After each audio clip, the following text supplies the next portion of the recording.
Come on! Please come and play with us again. Where are you? Come on! Where are you? Come on! Look, the phone there.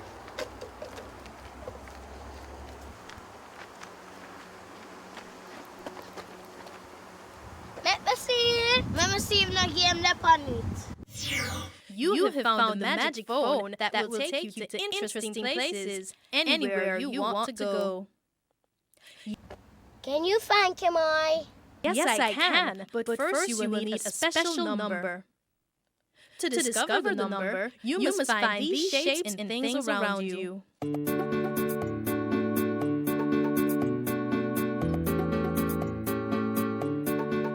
To begin, pick one of these shapes.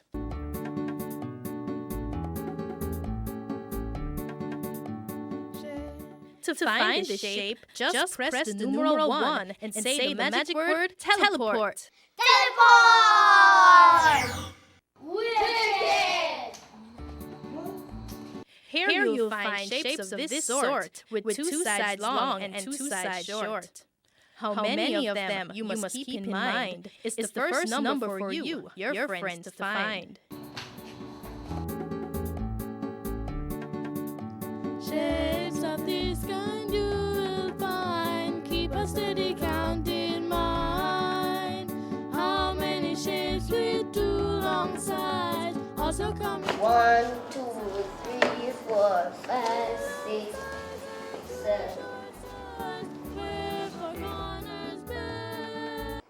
Teleport!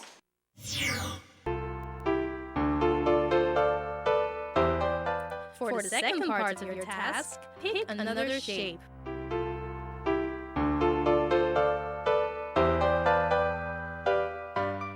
For this shape, you will teleport using the number 2. Teleport! A supermarket. On the shelves and everywhere, you will find this shape very clear. Look around and you will spy things Mom and Dad always buy. Press any number and I'll help you collect this shape that goes round and round.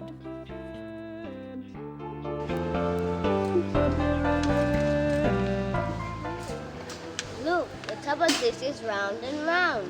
Let's look for more.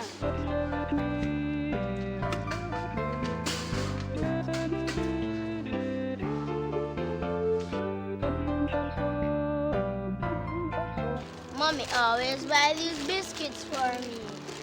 Yes, they are round like the top of this tin. The top of this goes round and round too. What's the shape again? It's a circle. Look, see a lot of them there. 2, 3, 4, 5, 6. Come on, we have to go. Teleport! Now press number 3 for your next location.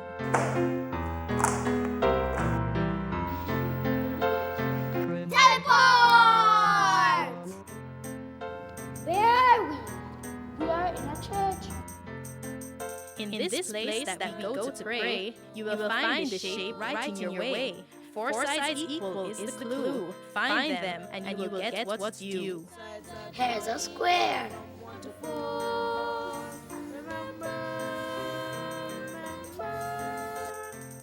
Look. How many of these can you find? Here's a square. And there's circles in it too.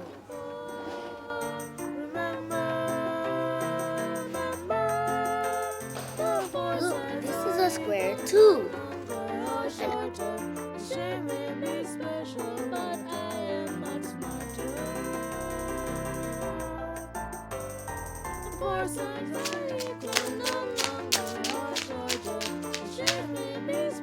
One, 2, 3, 4, 5. Teleport! Come on, should be here with us. We gotta find her fast. You are almost there. Pick one last shape for the final clue.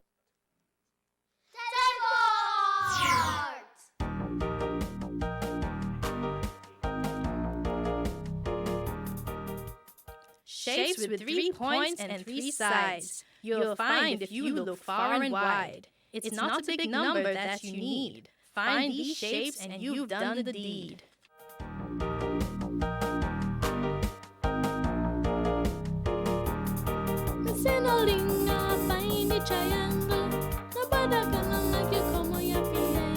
This looks like a triangle.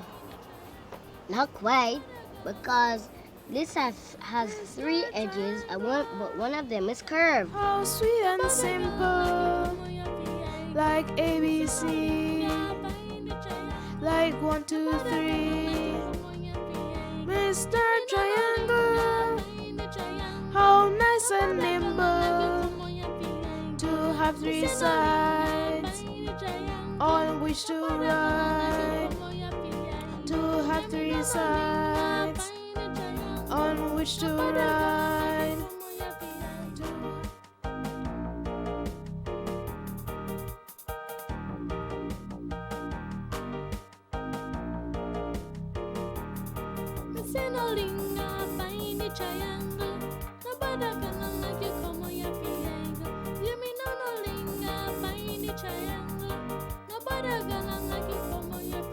Mr. Triangle, how sweet and simple, like ABC, like 1, 2, 3.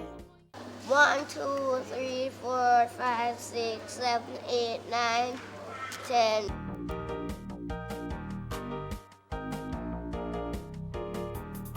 Now it's time to dial the number that you found. It's a car!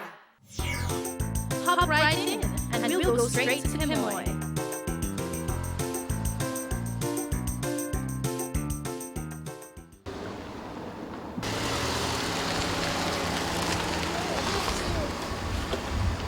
This is Kamai's house.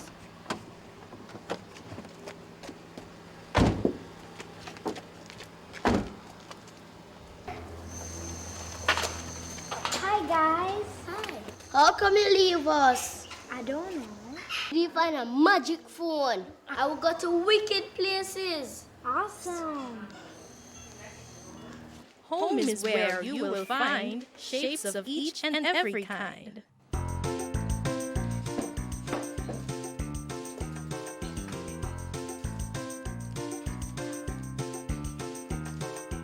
Home, home, home, home.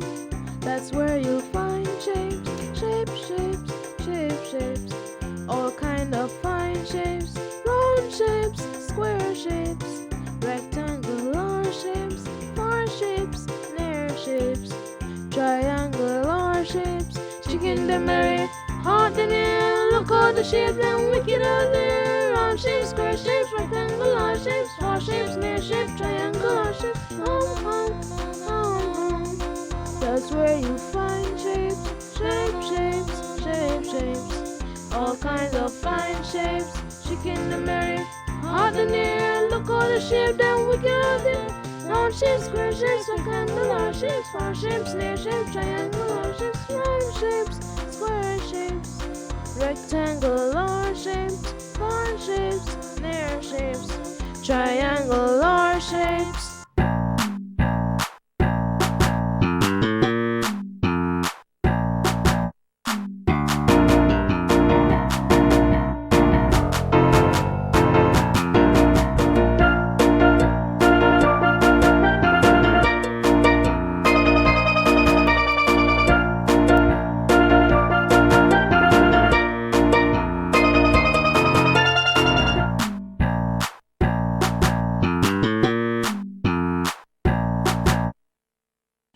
You'll always remember that day you became a parent. That day, you made yourself a promise to provide for them, to protect them, laugh with them, watch them learn, and let them grow. That day you realized your biggest challenge lies in bringing them up in a world full of choices. That day you knew they would grow up fast, and the innocence you cherish wouldn't last. That day you made up your mind that no matter how things change, you would always take the time to give them parental guidance. That day is today. Remember, parental controls are available for all devices. A reminder from the Broadcasting Commission.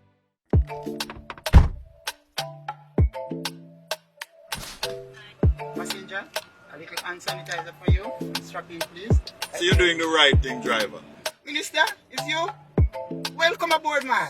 Thank you very much, man. The public passenger transport sector is that body that can help stop the transmission. And we can do it in some simple steps. Disinfect your vehicle very often by spray or using wipes. Sanitize your hands or wash with soap and do it often.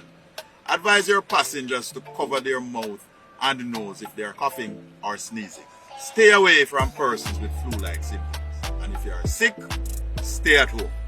You know, driver, together we can conquer this. The public passenger industry can help to stop the spread of this virus if we just cooperate. Yes, Minister, we just need all hands on board.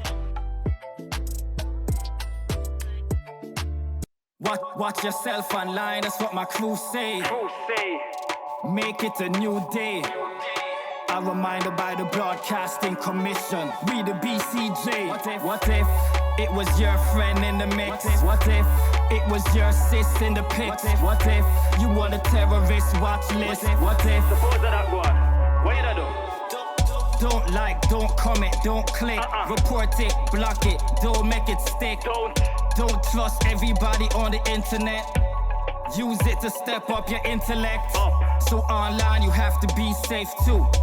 Don't believe the rumors or the fake news. Don't go everywhere they try to take you. Protect the kids or they find a way to. What if it was your friend in the mix? What if it was your sis in the pics? What if you want a terrorist watch list? What if? Suppose that go on. What if? Wait up, free.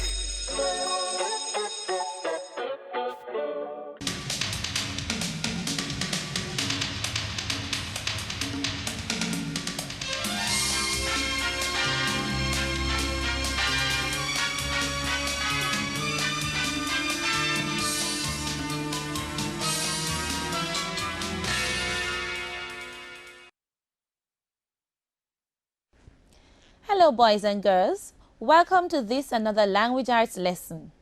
Today we'll be looking at phoneme segmenting. Take a look at the objectives we hope to achieve at the end of this lesson. Objectives. By the end of the lesson, students should be able to isolate and pronounce the initial, medial vowel and final sounds, phonemes, in 3 phoneme consonant, vowel, consonant or CVC words. Isolate and pronounce the phonemes in 2 and 3 syllable words. Now let us take a look at what is segmentation. Segmentation is being able to hear a word and then say the individual sounds or phonemes in the word. For example, here is a picture of a yam. Say yam. How many phonemes are there in the word yam? Yes, there are 3 phonemes in the word yam. Y, a, m, yam. As we continue with this lesson, we'll be engaged in segmenting words into phonemes. Let us continue. Now, some words have more letters, graphemes, than sounds, phonemes. Knowing the letters used in representing each sound is important to spell words correctly. Let me remind you what a phoneme is. What is a phoneme? The smallest unit of speech sound in language is called phoneme. The symbols that represent phonemes are referred to as graphemes. Now, cat has 3 phonemes. K, a, t. Those are the 3 sounds. The word cat is spelled C-A-T. I know that you are following closely. Now, take a look at how to segment words into phonemes. First, say each word slowly. Then, say each sound heard separately, starting with the first sound. And then, state the individual sound heard and not the letter that makes the sound. Remember, boys and girls, when we talk about phonemes, we are talking about the sounds that we hear, not the letters. The letters are the graphemes or the symbols. A word may contain a sound that is represented by more than 1 letters. These letters are combined to make one sound. For example, the letters T and H, when combined, give the f sound. Make that sound. F. The letters P and H, when combined, make the sound f. Make the sound f. The letters G and H, when combined, also make the f sound. Again, make the f sound. Wonderful. The letters C and H, when combined, make the sound ch. Make the sound ch. And the last one, the letters S and H, when combined, make the sound sh. Now make the sound sh. Now, boys and girls, sometimes these sounds change when they are in different positions. For example, G and H change its sound when it is at the beginning of a word. Consider the word ghost. The word ghost is spelled G-H-O-S-T. GH is at the beginning of the word and it makes the G sound. The H is silent.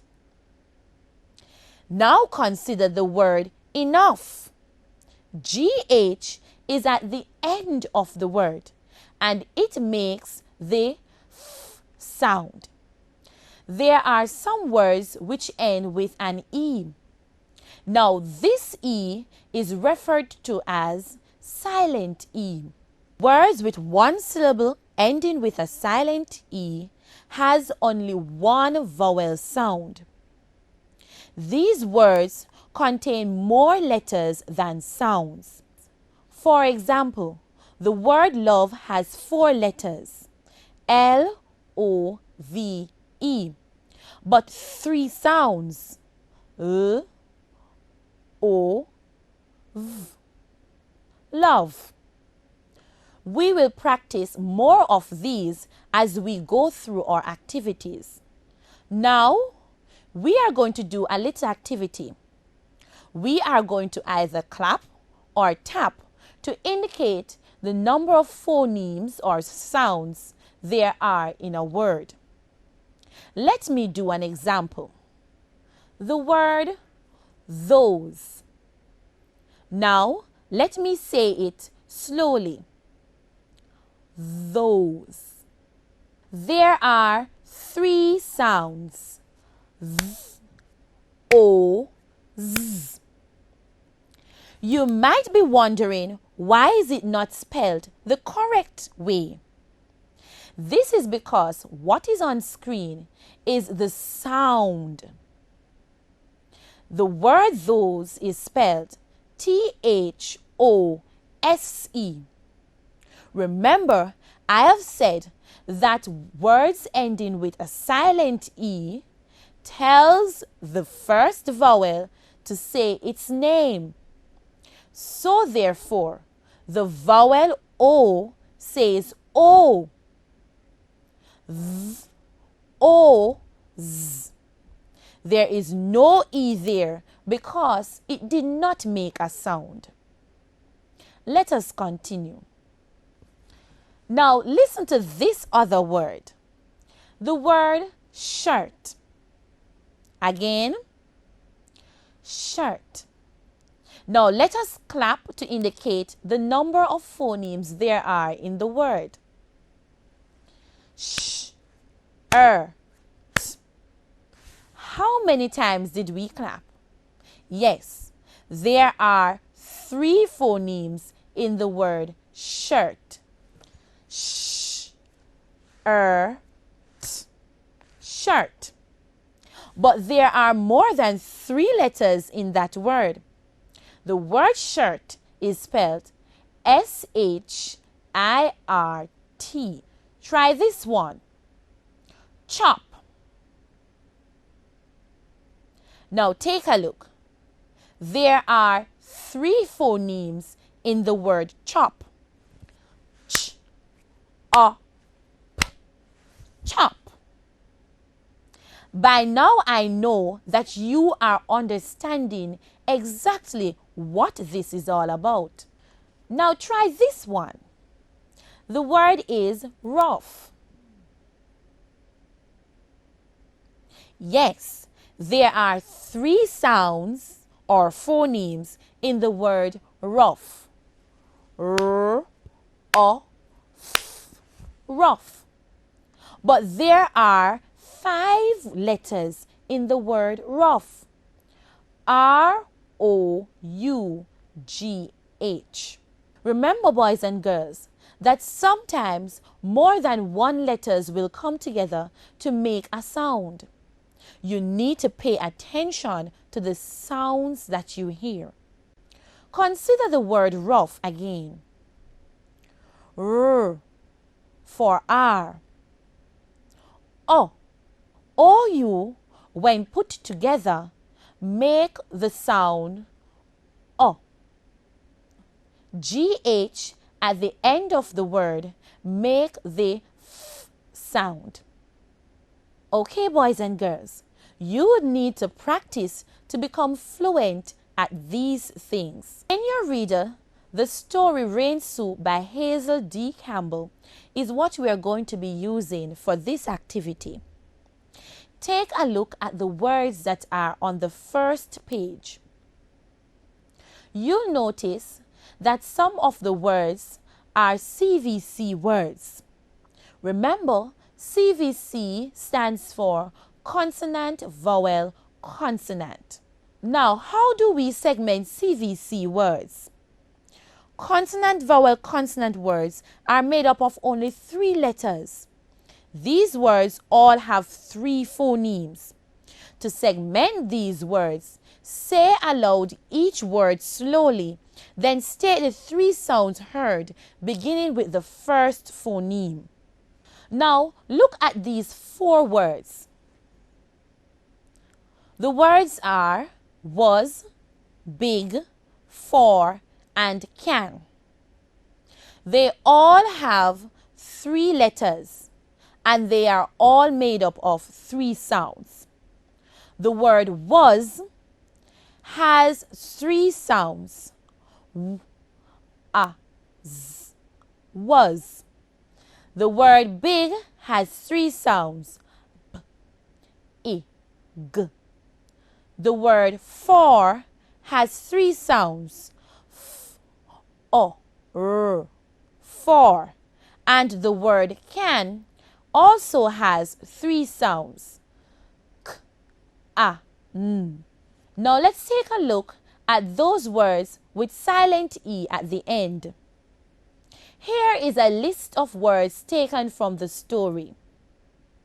The words are grace, fire, like, use, able, hide, stove, time, more, pile, waste, and made. Remember, I have said that the number of letters in the word is more than the number of sounds in the word. For example, the word grace. It contains 5 letters. However, there are only 4 sounds. G, R, A, S, grace. Here is an activity. Listen to each word, then clap to show the number of phonemes there are in each word. The word is maybe. How many phonemes did you identify? M, A, B, E. Yes, boys and girls, there are 4 phonemes in that word. Take a look. The word maybe. May has 2 phonemes and B also has 2 phonemes. 2 plus 2 equal 4. So there are 4 phonemes in the word maybe. One way to quickly do this is to break the words into syllables. Then count the number of phonemes in each syllable, then add them. Using the example given, on your own, I want for you to practice segmenting the phonemes in each of these words.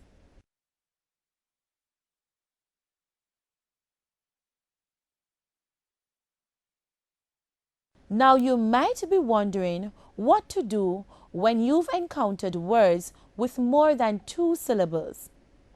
The same principle applies if you were looking at a word with 2 syllables. Segment the word into syllables, then count the number of phonemes there are in each syllable. Add those phonemes and of course you will come up with the number of phonemes there are in that word. For example, the word Saturday has 3 syllables. Sa, tur, day. Sa has 2 phonemes. Tur has 2 phonemes. And day also has 2 phonemes. When added, we have 6 phonemes. So there are 6 phonemes in the word Saturday. S, A, T, Your, D, A.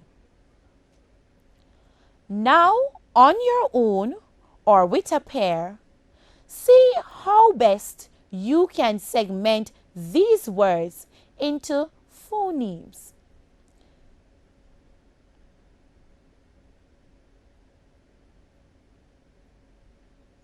Now, before we go, let us review our objectives to see if we have achieved all of them. Did we isolate and pronounce the initial, medial vowel and final sounds in 3 phoneme or CVC words? Yes, we did. Did we isolate and pronounce the phonemes in 2 and 3 syllable words? Oh, yes, we did. Now, boys and girls, I want for you to do your best at segmenting the words you were given. Until next time, enjoy segmenting words.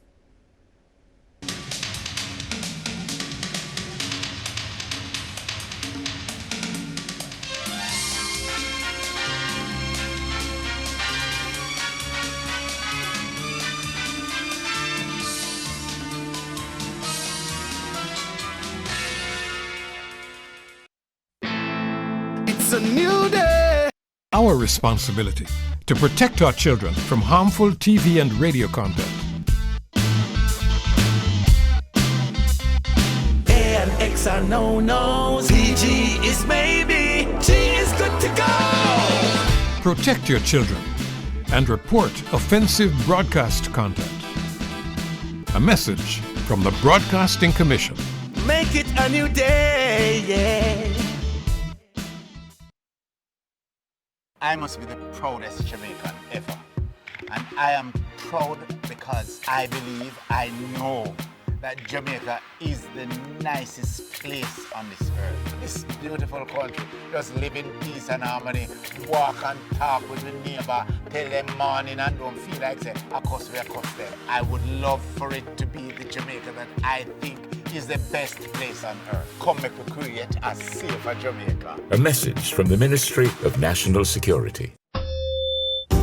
Now that you're speaking out, do more. Do more. Help fight crime. Do the right thing and report what you know. Do the right thing and publicly demand change. Hold government accountable for better governance. Protect your environment and health. Do the right thing and keep your community clean. If we all do the right thing and build integrity, Jamaica will be the place to live, work, raise families, and do business.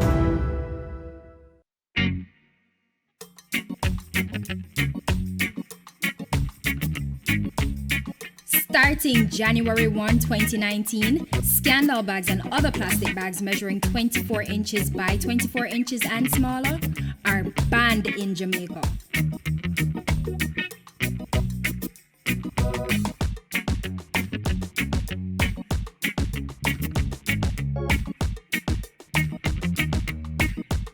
Big garbage bags measuring over 24 inches by 24 inches are still allowed. So you see, when it comes to your garbage, make sure you still bag it and bin it. And when you go shopping, take a reusable bag with you.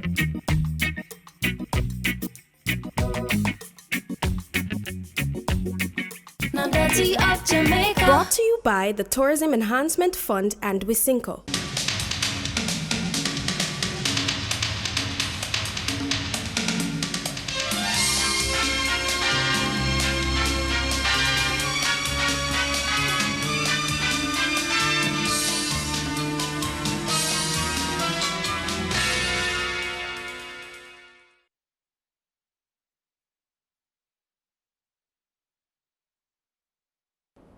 Good day, everyone. Welcome to this another exciting lesson in mathematics. Today, we will be looking at equivalent fractions. Let's look at the objective that we have for today. By the end of this lesson, you should be able to identify equivalent fractions. Let's begin. What fraction of the shape is shaded? Did you say half? You are correct. What fraction is now shaded? Did you say 2/4? Then you are correct. Did we extend the shape in any way? No, we did not. Let's move on. We can now say that half is the same as 2/4. Let's share it another time. What fraction is now shaded? Did you say 4/8? Then you are correct. Let's look at these fractions in all. Half is the same as 2/4.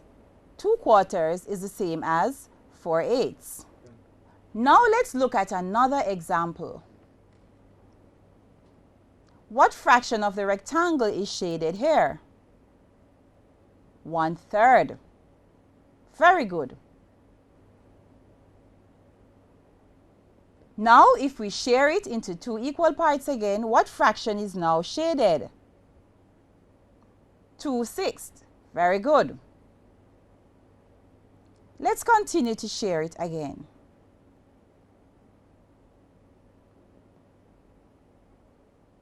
What fraction is shaded here now? 4/12. Let's share it another time. What fraction is shaded here now?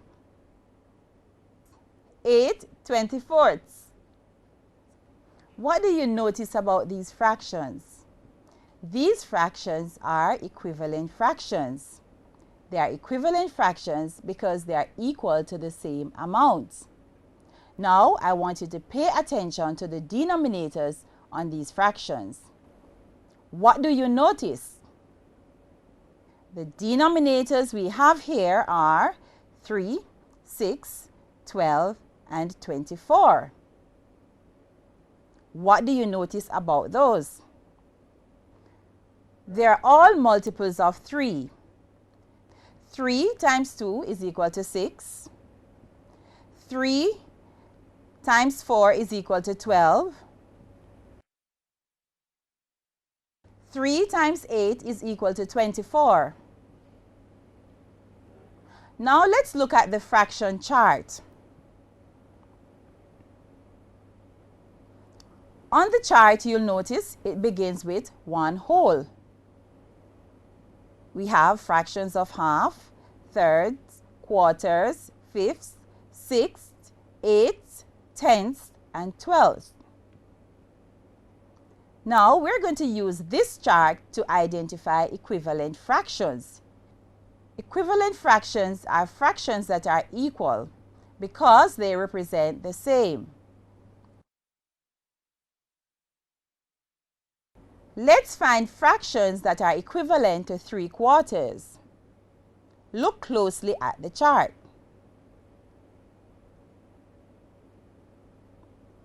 Can you identify any? 3/4 is equivalent to 6/8, and 6/8 is equivalent to 9/12. Now let's check our answers using the fraction tiles. 3/4, 1/4, 2/4, 3/4. Now we're going to find out how many eighths is equivalent to 3/4. So let's get our eighths, 1/8 tiles.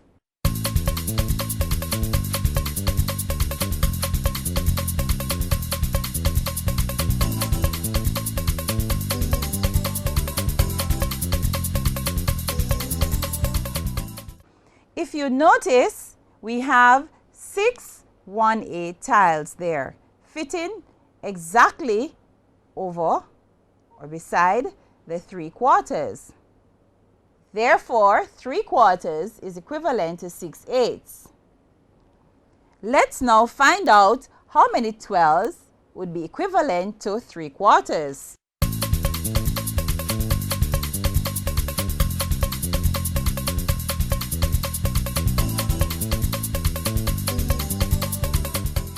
Here we have 9 tiles. So 9 12s is equivalent to 3/4. 3/4 is equivalent to 6/8. Now that we have made our confirmation, let's move on a little more. What do you notice about these fractions? 3/4 is equal to 6/8. 4 multiplied by 2 is equal to 8. 4 multiplied by 3 is equal to 12. The denominators are all multiples of 4. Let's look at another example. What fraction of the shape below is shaded? 2/5. What fraction is now shaded? 6/15. Each fifth was divided into 3 pieces. In all, we have 3 times as many equal pieces as we had before. 2/5 is equal to 6/15.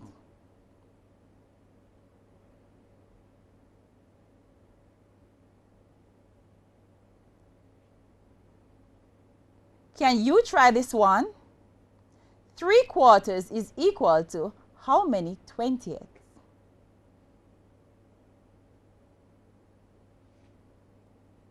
4 times 5 is equal to 20. Since each quarter was divided by 5, my 3 pieces are now 15. My 3/4 is now 15 20ths. Here is another example. How many 18ths is equivalent to 2/3? Since each third is divided into 6 parts and give us 18. My 2/3 are now 12/18. Let's review the objective. Did we identify equivalent fraction? Yes, we did. Now that we have done that, I hope that you'll remember that equivalent fractions are fractions that are equal to the same amount. See you next time.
Welcome to an episode of Security Matters, the program that takes you behind the scenes of strategic departments of the Ministry of National Security to show the dedicated teams working hard to make Jamaica safer.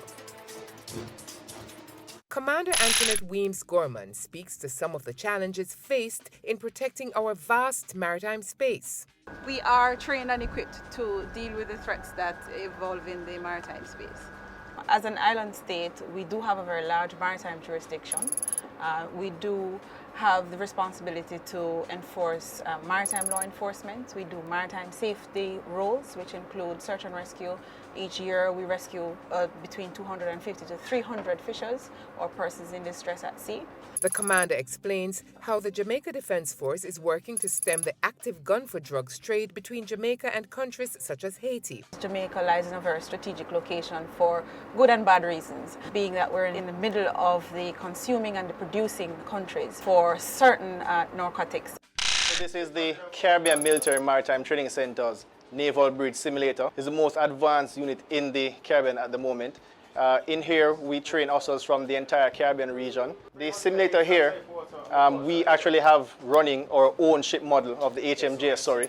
So the ship construct, it looks on the outside just like the Surrey. It handles just like the Surrey in the seaway.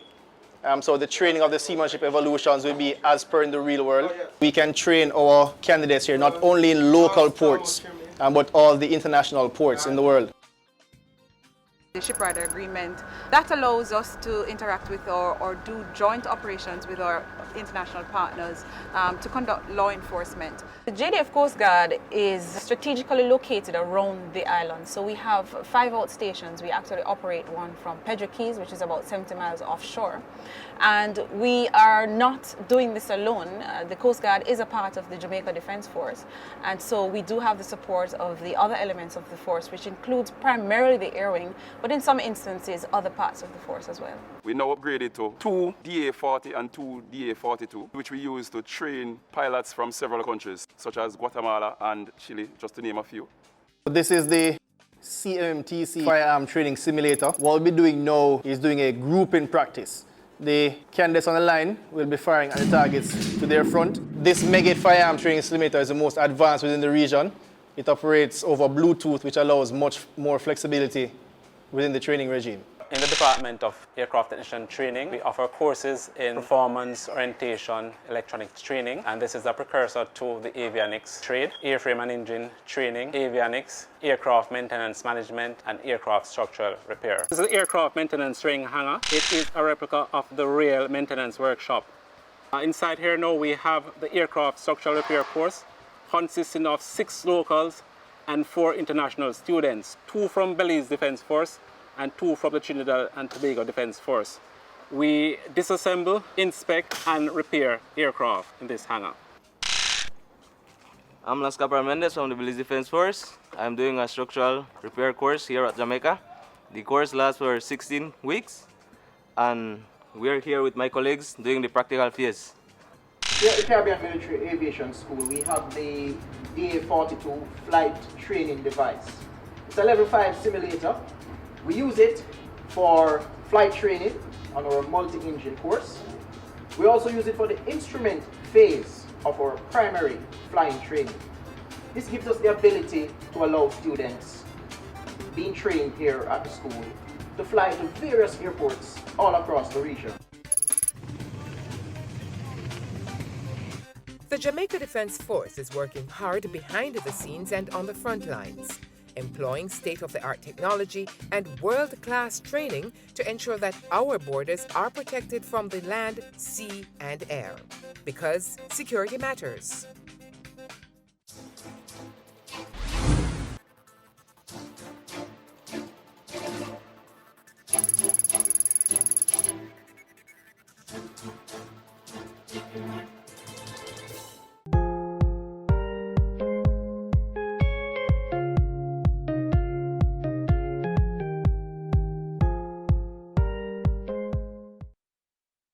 Carl and Marcy are sitting the grade 4 literacy test for the first time. Their biggest fear is the reading comprehension section. They did not do so well on the passages in the mock exam in February. They think the passages were too lengthy and time-consuming. To assist them in the final exam, their teachers taught them a powerful reading strategy. Carl heard his teacher's voice in his head telling him about this powerful reading strategy. Every runner has a strategy to win. As a reader, you need a strategy to do well. I know you do not like to read long passages. They take up too much of your time in the exam, right? Yes, I know. Well, today, I will assist you to choose the correct answers as quickly as possible. Remember, you are being timed, and so you need to share the correct answers as fast as you can. You will learn more about the runner's reading strategy. In runners, each letter stands for a certain task that you need to do. Let's get right to it. R, read the title and predict. U, underline the keywords in the question. N, number the paragraphs. N, now read the passage. E, enclose keywords. R, reread the questions. S, select the best answer.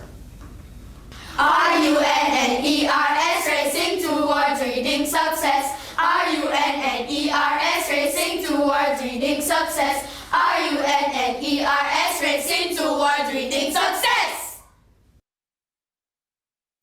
Let's take a closer look on how we use this strategy. What is the name of this strategy again? R. Read the title and predict. First, read the title and ask yourself, what is the selection going to be about? Remember, these are only predictions, so they may not be correct. They will get your brain warmed up and thinking. R. First, I must read the title and make a prediction. The title is Limestone Rocks.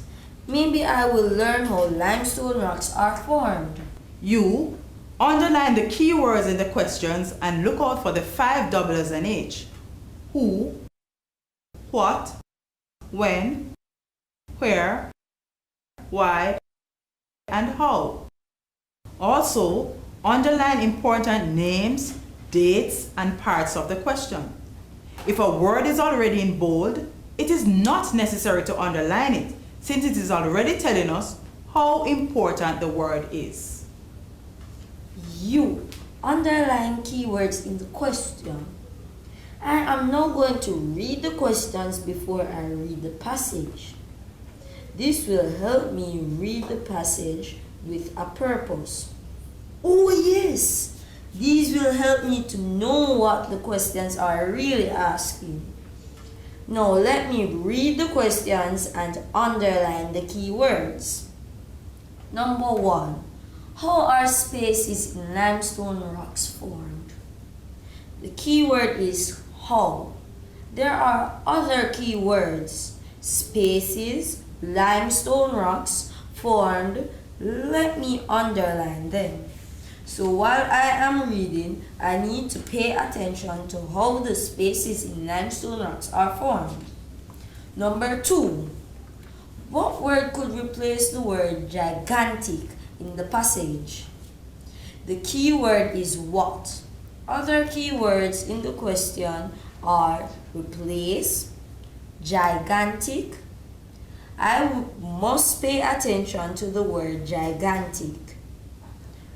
Where can caves be found? Let me underline the key words. Where, caves, found. N. Number the paragraphs. But remember, if the paragraphs are already numbered, or if there's too much dialogue, then there is no need to number them.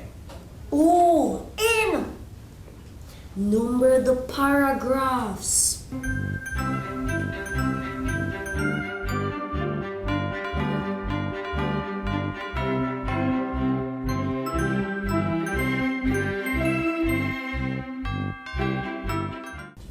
R, U, N, N. Now read the passage. Oh, now I will read the passage. E, enclose keywords. While reading the passage, circle or underline anything that reminds you of a question. This will make it easier for you to answer the questions while looking back in the passage. Let me circle or underline anything that reminds me of any of the questions. This is why there are so many spaces in limestone rocks.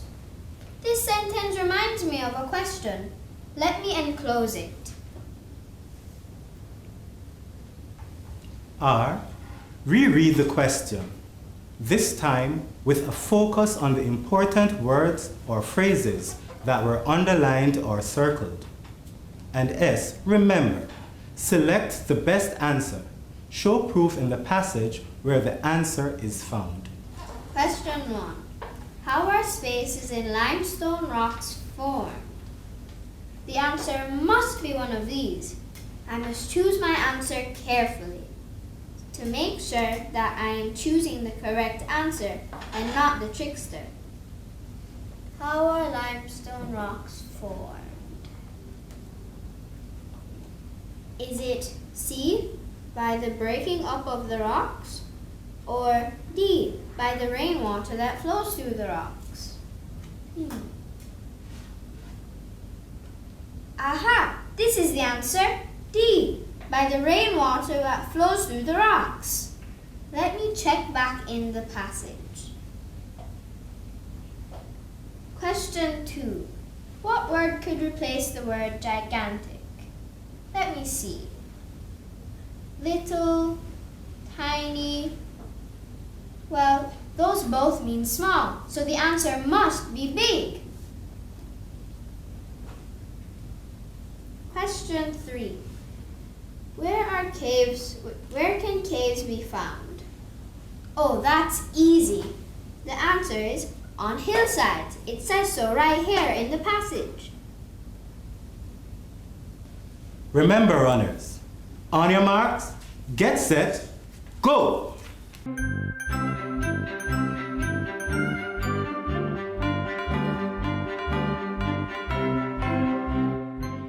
Check to see that you answered all the questions. Check to see that you shaded the correct response to the correct question in the answer booklet. Check to see if the correct answer is shaded at the correct number. Check to see if you have skipped out any questions. Are your bubble sheets shaded properly? Well done! Remember, in your exam, there is no prize for finishing fast, but there is great reward for finishing well. RUNNERS racing towards reading success. RUNNERS racing towards reading success. RUNNERS racing towards reading success.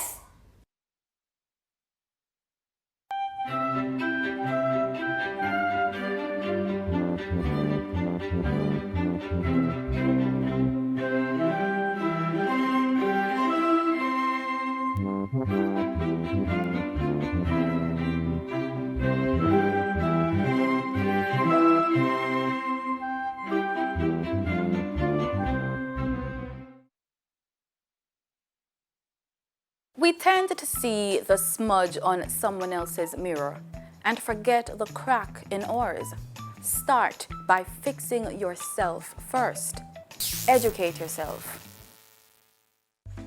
Jamaica, land of wood and water. That's Jamaica, once covered with lush forests and rivers with clean, clear water. But only a small fraction of our natural forest is still standing, and our water is becoming more and more polluted. But all is not lost. Clean, clear water flows underground deep in Jamaica's heartland, the Cockpit Country, rising as springs which flow into rivers, giving many people in the west of Jamaica their water. All these communities get their water from Cockpit Country.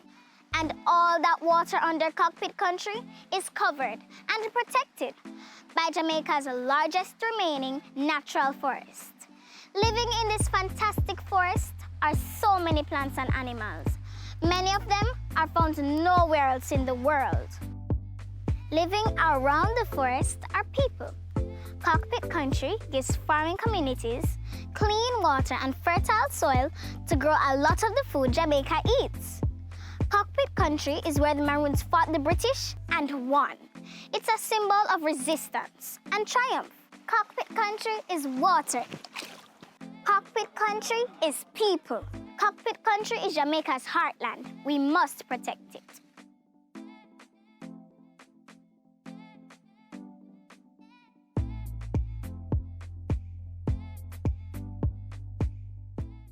We are Jamaica. Jamaica, this is our home. Together we'll make it safer for us all. We need to tell our children the things they need to hear. Yes, teach them what is right. No, there's no need to fight. Oh. Let's create a safer Jamaica. A message from the Ministry of National Security. We are Jamaica.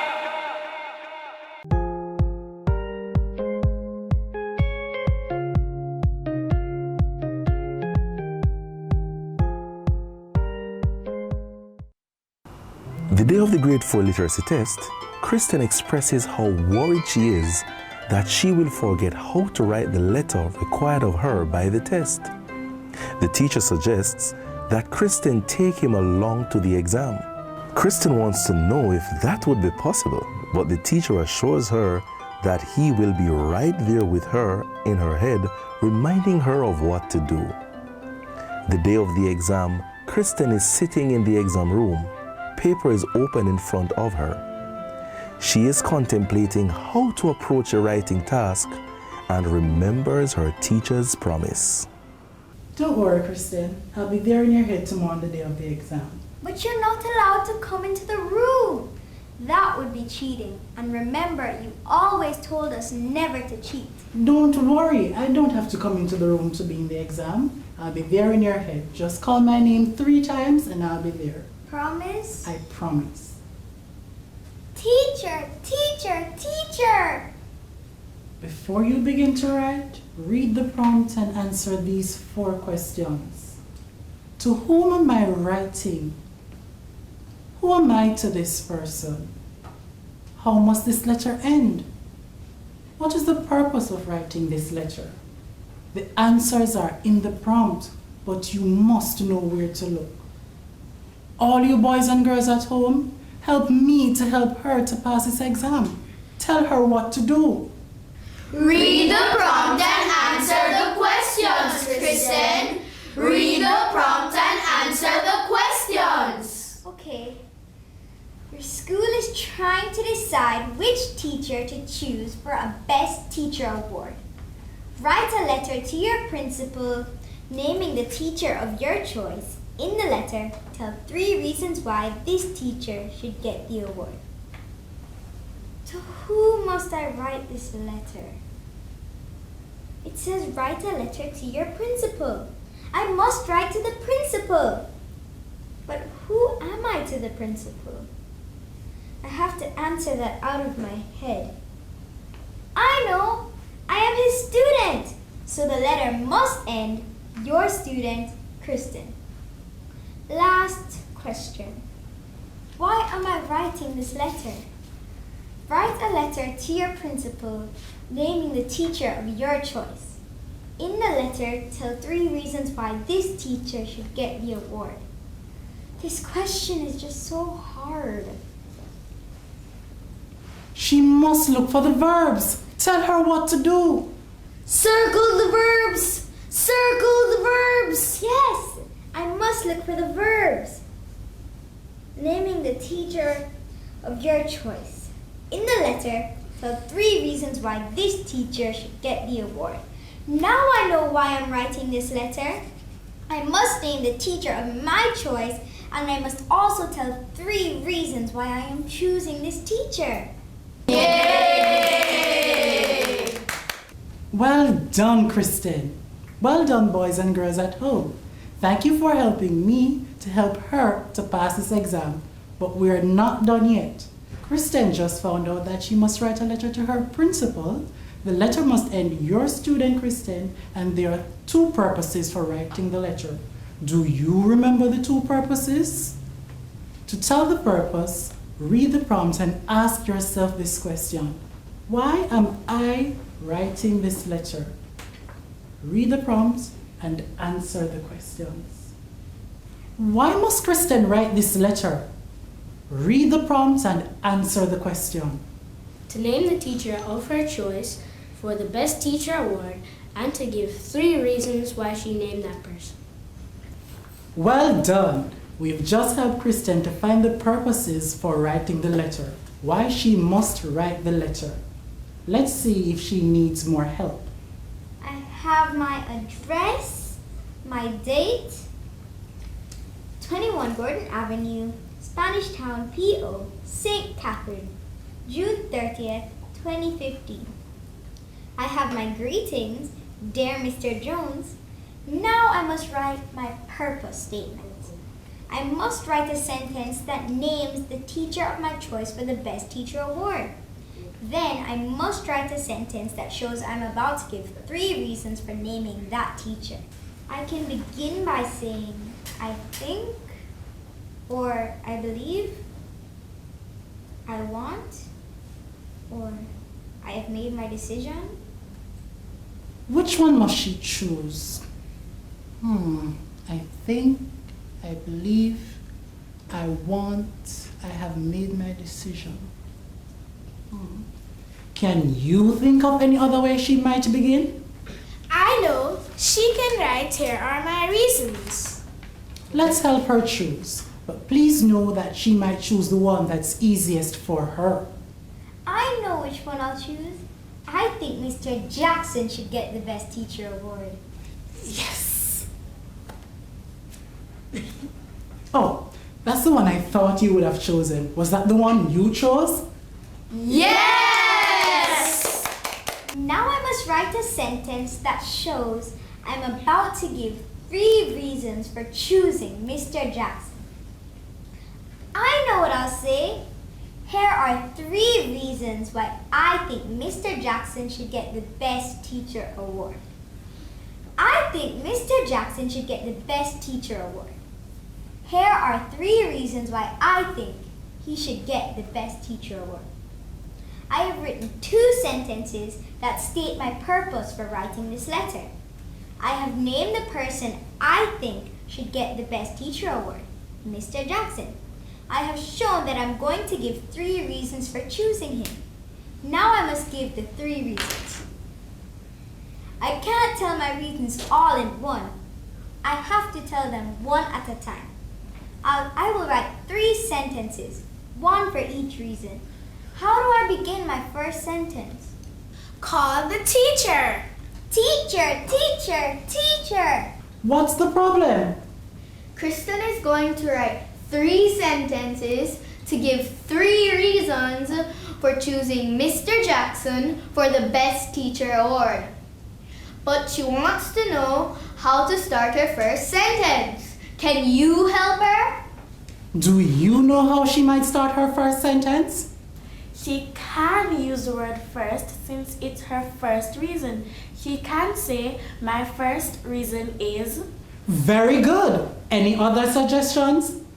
She could use the word next for her second sentence. She could say, "Next, I think Mr. Jackson should get the award because..." For the third sentence, she could use "finally." She could say, "Finally, I believe Mr. Jackson should get the award because..." Well done. I'm sure that there are other words that she could use. Do you know any other? Let's see which she will choose. Now I know how to begin my first sentence. I'll use the word first. My first reason is that Mr. Jackson always makes sure that everyone is treated fairly. I'm going to use the word next to begin my second reason. Next, he makes sure that we all understand the lessons. I'm going to read over now. My first reason is that Mr. Jackson always makes sure that everyone is treated fairly. Next, he makes sure that we all understand the lessons. Okay, now I must write my third reason. Since it is my last reason, I will use the word finally. Finally, he is always there for everyone when they need help. I think I'm done. Read over.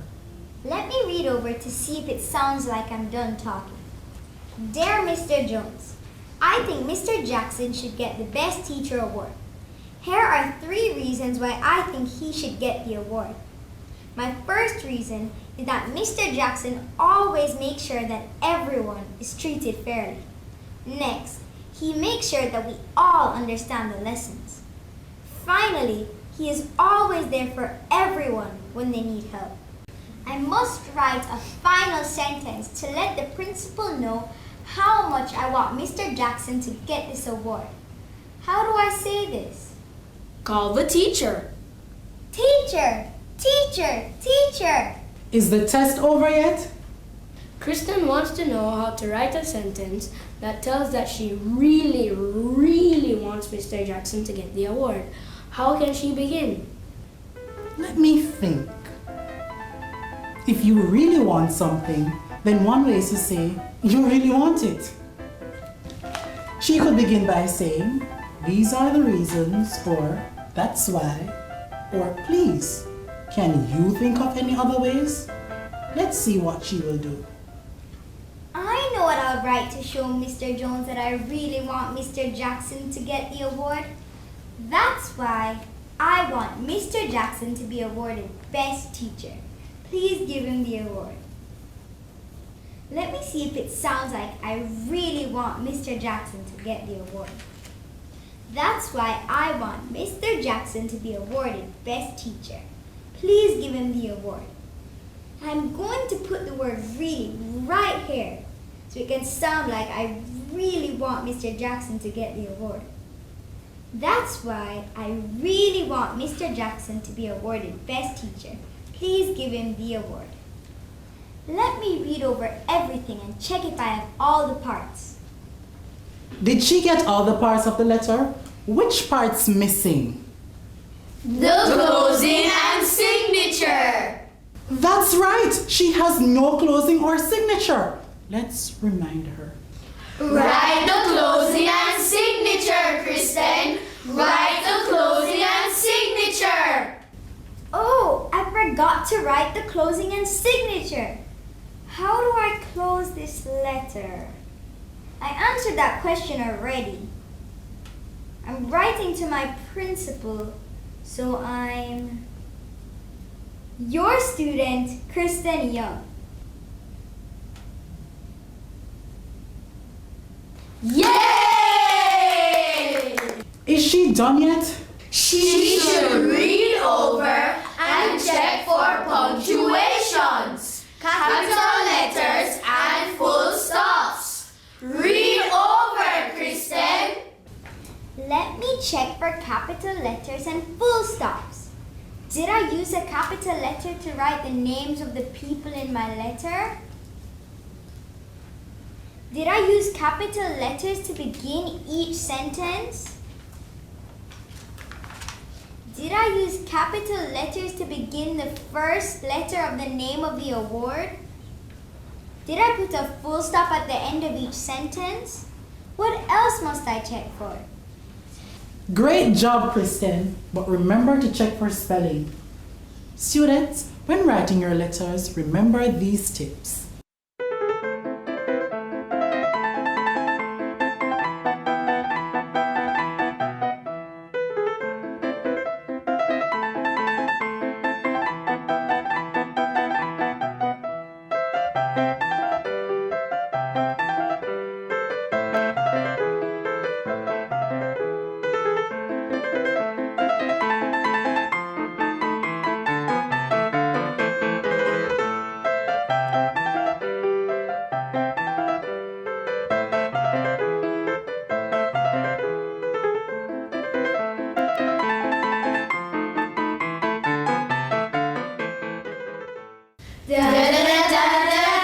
Exit test, guys. Thank you for helping me ace my test. I actually thought I was going crazy, but then I realized it was only you in my head. You're welcome. And thank you, boys and girls at home. Ace your test.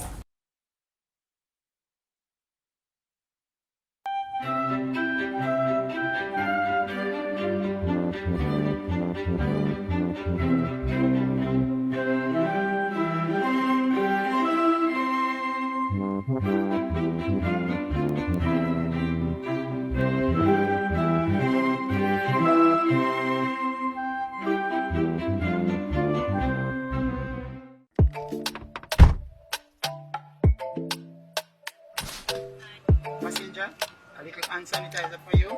Strap in, please. So you're doing the right thing, driver. Minister, it's you? Welcome aboard, man. Thank you very much, man. The public passenger transport sector is that body that can help stop the transmission. And we can do it in some simple steps. Disinfect your vehicle very often by spray or using wipes. Sanitize your hands or wash with soap and do it often. Advise your passengers to cover their mouth and nose if they are coughing or sneezing. Stay away from persons with flu-like symptoms. And if you are sick, stay at home. You know, driver, together we can conquer this. The public passenger industry can help to stop the spread of this virus if we just cooperate. Yes, Minister, we just need all hands on board. Yo, the scammer them a call people number foreign. But when you mix up with them thing there, your number can get called. Or your family. Stop the thieving. Stop the scamming. Call Mocha at 1-800-CORRUPT. In Jamaica, there needs to be one law for all. Every member of this society, regardless of profession, finances, or the area you live in. I have some bad news. The company didn't get the contract? The money they paid us for it has gotten out. Are you serious? I'm afraid so, and I understand that there are going to be corruption charges. Minister, please come with us, sir. Breaking news. A senior politician and senior civil servant have been charged for corruption. Thank God not all of them stay so. Build integrity. One law for all. A message from NIA.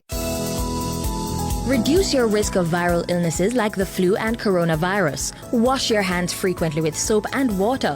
Cover your nose and mouth when coughing with a tissue and dispose of it. Avoid close contact with anyone with a cold or flu-like symptoms. If you become ill, please visit your doctor or the nearest health center and share your travel history. The flu and coronavirus can kill. Let's protect each other. A message from the Ministry of Health and Wellness. Cockpit Country, Jamaica's heartland. As you can see, it's a farming community, very deep rural. And if the company should come now and mine these lands, then the livelihood of the people would be at stake. Home to many Jamaicans who love where they live and want to make sure it is protected. One of my major concerns is the water stable from Old Trios right back to Montego Bay. All of these water come from the Cockpit Country. When the bauxite company mine these places and chop the water stable, what are we going to do? We're having the problem with the water in the city, in the school. The top of the school, which we use as the main source of catching the water, the catchment for the town. And then when the dust accommodate there, then it wash into the tap. And the children have to use the same water to drink. The government said they will not allow mining in the Cockpit Country protected area.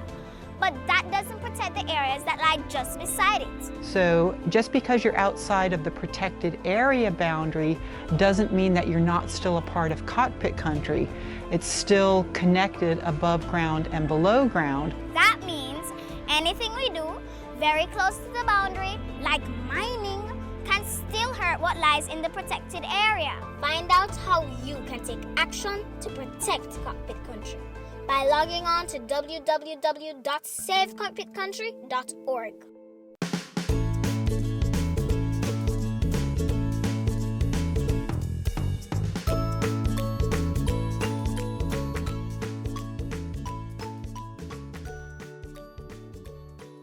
My name is Jayla and I really love science.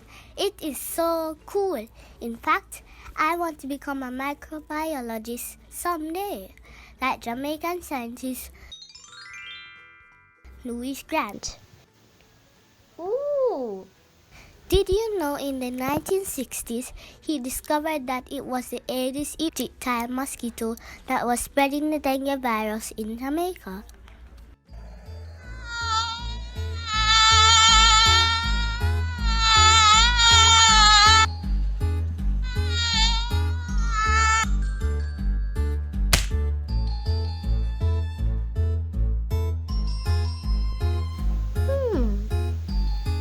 Like Louis Grant, I want to discover an answer to my question. It involves a solid and a liquid, but I'm more interested in what is happening with the solid. I want to know if I pour out a glass of milk at room temperature and I put some cubes of ice in it. How does the ice make the milk cool? That is a very good question, Jayla. And there is a scientific explanation. See if you can help us answer Jayla's question. Remember, Jayla said the milk was at room temperature. She also said that she put cubes of ice in the milk. We know that the ice cubes were colder than the milk because they were frozen and the milk was at room temperature.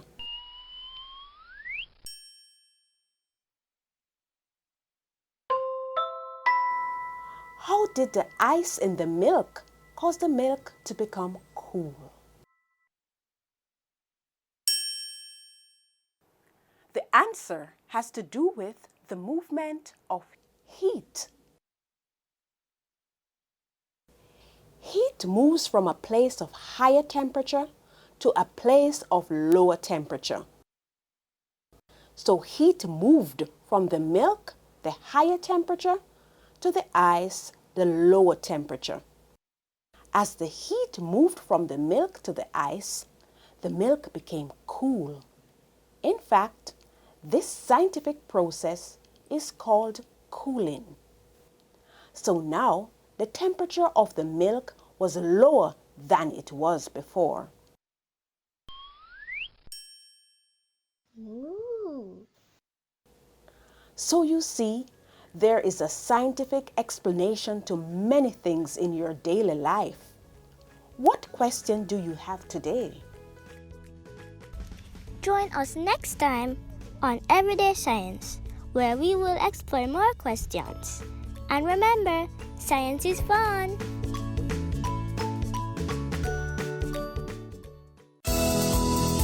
Reduce your risk of viral illnesses like the flu and coronavirus. Wash your hands frequently with soap and water. Cover your nose and mouth when coughing with a tissue and dispose of it. Avoid close contact with anyone with a cold or flu-like symptoms. If you become ill, please visit your doctor or the nearest health center and share your travel history. The flu and coronavirus can kill. Let's protect each other. A message from the Ministry of Health and Wellness.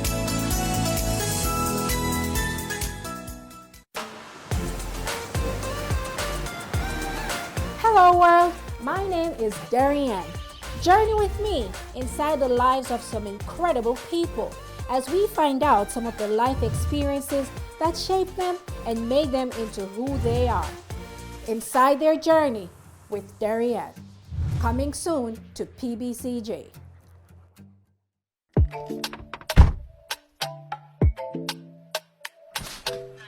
Passenger, a little hand sanitizer for you. Strap in, please.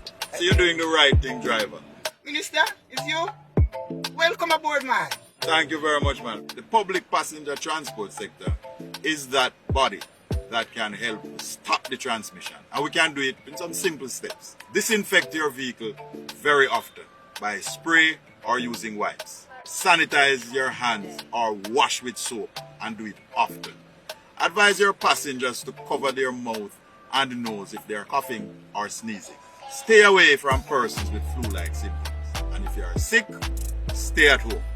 You know, driver, together we can conquer this. The public passenger industry can help to stop the spread of this virus if we just cooperate. Yes, Minister, we just need all hands on board.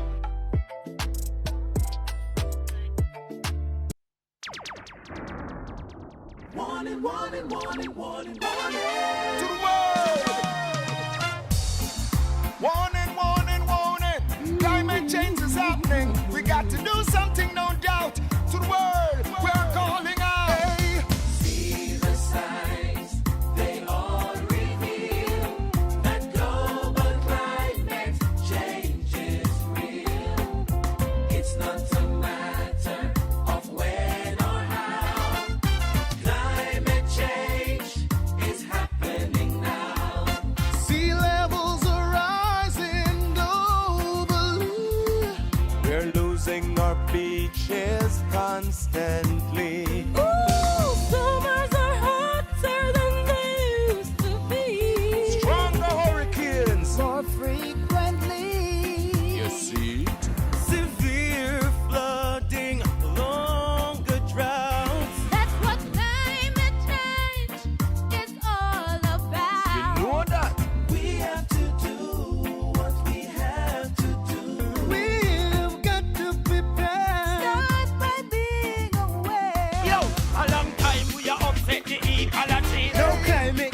is a reality. No strange weather changes all year round. We can't stop it, but we can slow it down. Small islands will feel it the most, especially the people them with the on the coast. We're losing the reefs and the beaches, flooded in the coastal communities.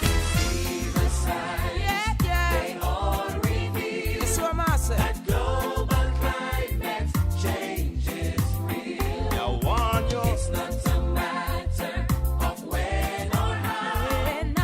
Climate change is happening now. Watch this. They're burning the garbage everywhere. They're cutting down the trees. Pollution in the air. Mommy, I can't breathe. I know, my love. To adapt to the ever-changing climate, some lifestyle changes we got to make. Emission of gases we have to reduce. Turn off the lights when they're not in use. So much of the warming changes we see are caused by human activity. Chemicals poisoning the air. Poison in the air. Greenhouse gases in the atmosphere. Oh yeah. This is a warning. Climate change is happening. For real. We've got to do something. I tell you. Act now. Oh, yeah. It's not a matter of when or how. Climate change is happening now. Worldwide. See the signs, they all reveal. That global climate change is real. It's not a matter of when or how. Climate change is happening now. Here and now. See the signs, they all reveal. That global climate. No one is immune to mental illness. Your age, race, gender, social class, or economic status is no match for addictive behaviors, anxiety or eating disorders, depression, or schizophrenia. What is having a good social support system. As the saying goes, in times of test, family is best. Unfortunately, many are denied the benefit of the support of family and friends because of stigma and an oppressive silence around mental illness. Let's put an end to the silence. Speak up. Speak now. End the stigma. Share your story. End the stigma. A message from the Ministry of Health and Wellness.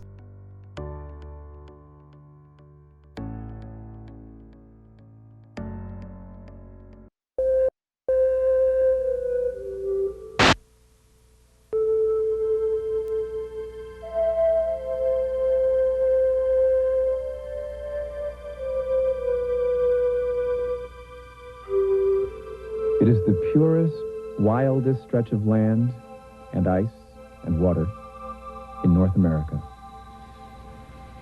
A wilderness that is home to tens of millions of animals and dreams. Alaska.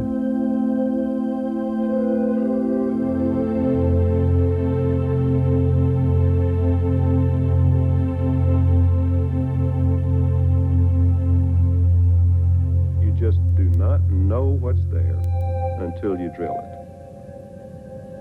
In places like Alaska, that means you've got to risk tens of millions of dollars often to find out what's there.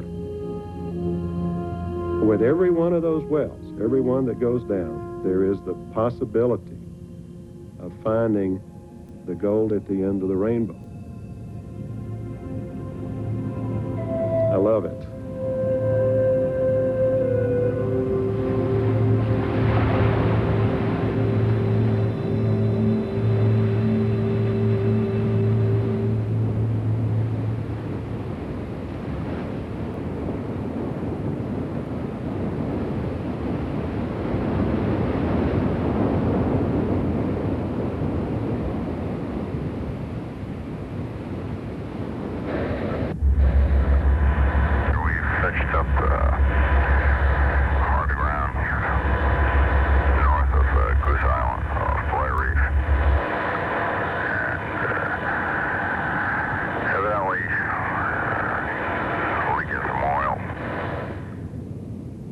On March 24, 1989, nearly 11 million gallons of crude oil hemorrhaged from the Exxon Valdez tanker into the fertile waters of Prince William Sound. We have a destruction, a man-made destruction that probably has not been equaled since Hiroshima.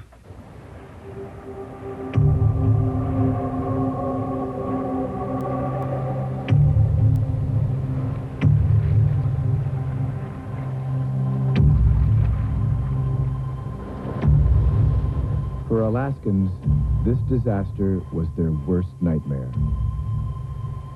We constantly deal with that exhaustion, having no control, having no say-so over the future of this environment. It's like watching your children being killed and tortured in front of you and having your arms tied behind your back. We're living in this graveyard, and there's no burial for those things that we love so much. You never lose that memory. You never do. It's a series of unknowns, the smell of death, the echo of silence, the long walks into the nights, our beautiful oceans and lands that become vacant. This tragedy has hit the core of something that we've hung on to so dearly and we've fought for so long to keep. It's all we have left.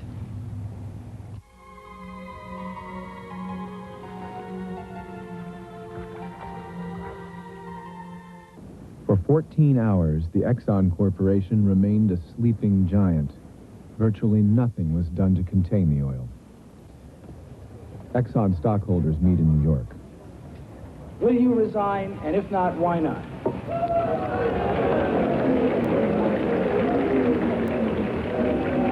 The answer is no, I won't.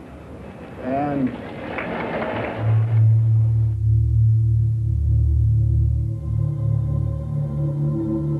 when somebody should have been out there picking up oil, everybody was afraid because if they made a mistake, they were going to lose their job or they were going to get demoted.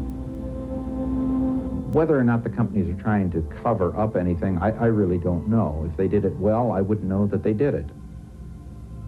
We watched that puddle that was a couple of square miles grow into a couple of hundred square miles.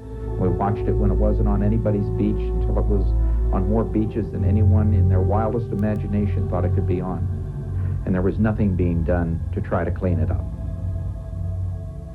We'd worked thousands of hours through a lot of bitter feelings, a lot of negotiation to require that the pipeline company and the owner companies have a contingency plan which would work. And they essentially promised that they'd have their skimmers on scene within 5 hours, that they would put exclusion booms around the sensitive areas like our hatcheries. When it came to the real incident, their first response barge didn't arrive for 14 hours. The equipment on it didn't work. They didn't put the booms where they had said they would put them. They forgot to exclude oil from the hatchery areas. It was just a sham.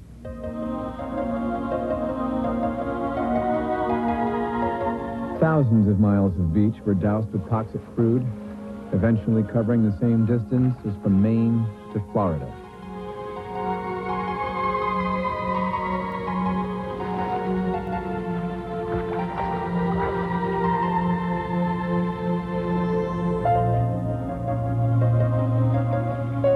The oil inundated the pristine waters of Prince William Sound in early springtime. The whole food chain was coming alive.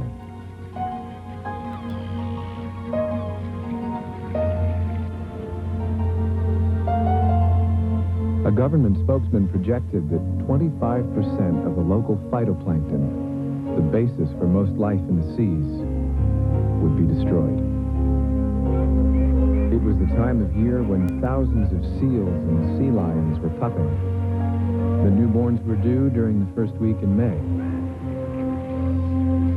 Millions of waterfowl and shorebirds foraged this region, picking up stones with their beaks, stones that would now be coated with toxic crude.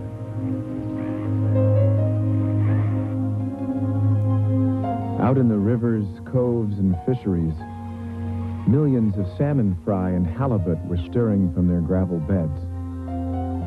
Other fish were returning to spawn, while grizzly bears emerged from winter dens to feed along oil-littered shorelines. A large number of them would be poisoned by the oil and wander off to die slowly and painfully.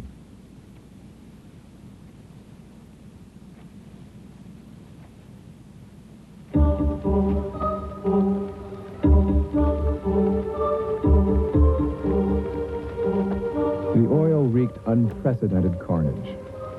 Volunteers disposed of corpses in a last-ditch effort to save other animals from scavenging on the contaminated remains.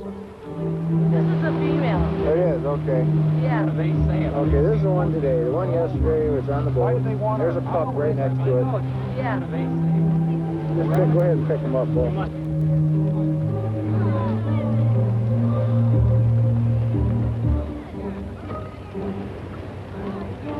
So tomorrow, this is what you're going to be looking at, more of the same, okay? We want to survive this very much, but we're very tired. Emotionally, I think we feel very beaten. The fear of eating our foods is very real. We're very fearful that if we ingest this food, that something will, in the long term, happen to us or our children. One of the worst things that could happen to a human being is not to have any control or a means to provide for one's family.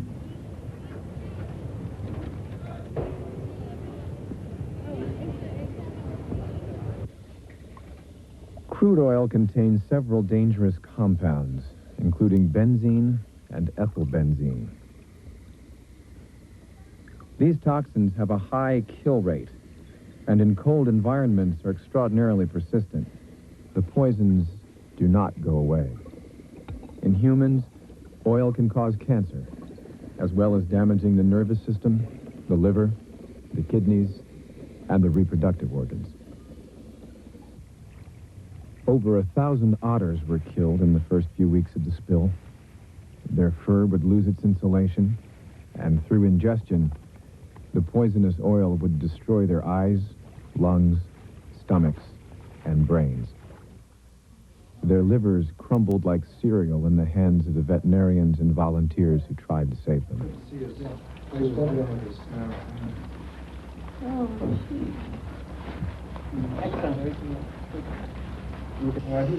He's still resisting occasionally. I can put that in well, he's not active up here, but...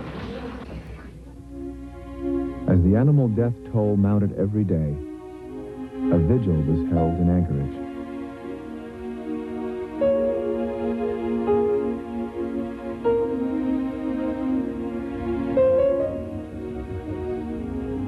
It's the largest avian disaster in the history of the world. It's beyond belief. And unless you were out there to actually see what was going on, you could not believe it. It's staggering. Everyone that was out there, hardened, wizened fishermen, would break down 2 or 3 times a day and just stop and weep uncontrollably. 30,000 birds were recovered dead. 1,000 otters were recovered dead.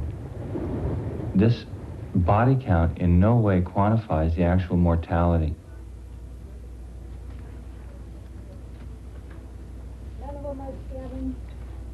There's a lot of secondary mortality that's going to occur as well.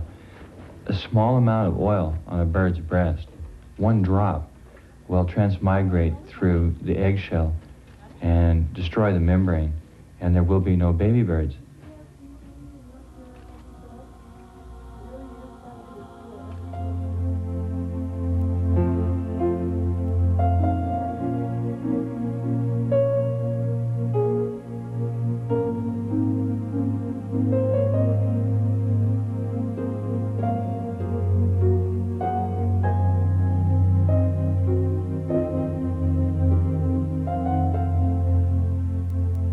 As many as 50% of the birds that were in the area covered by the oil were killed.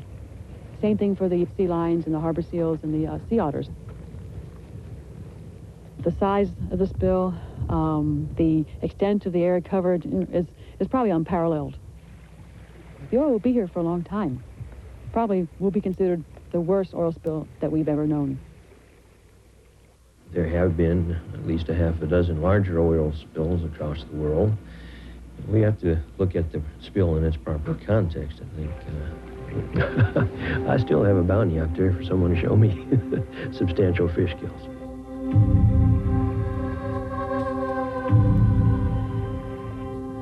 Authorities with Alaska Fish and Game now predict that Prince William Sound could require 70 years to recuperate.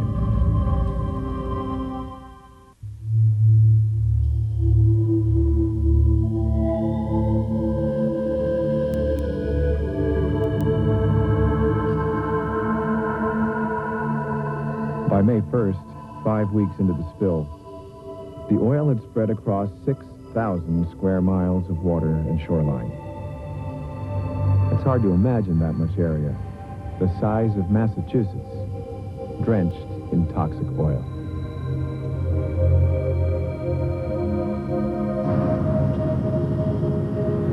Exxon tried to clean up some of it.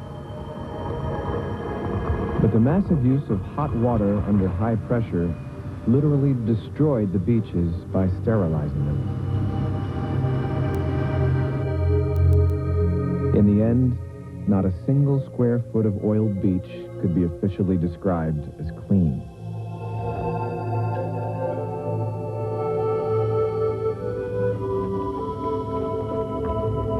The question euphemistically is how clean is clean?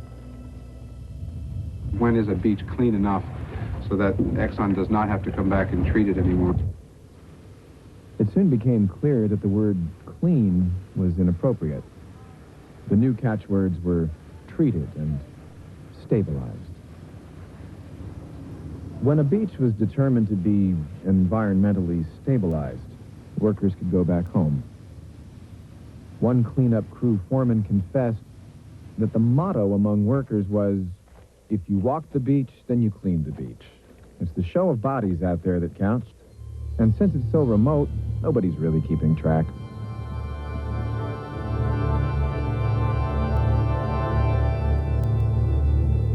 There was an exception to this general air of futility.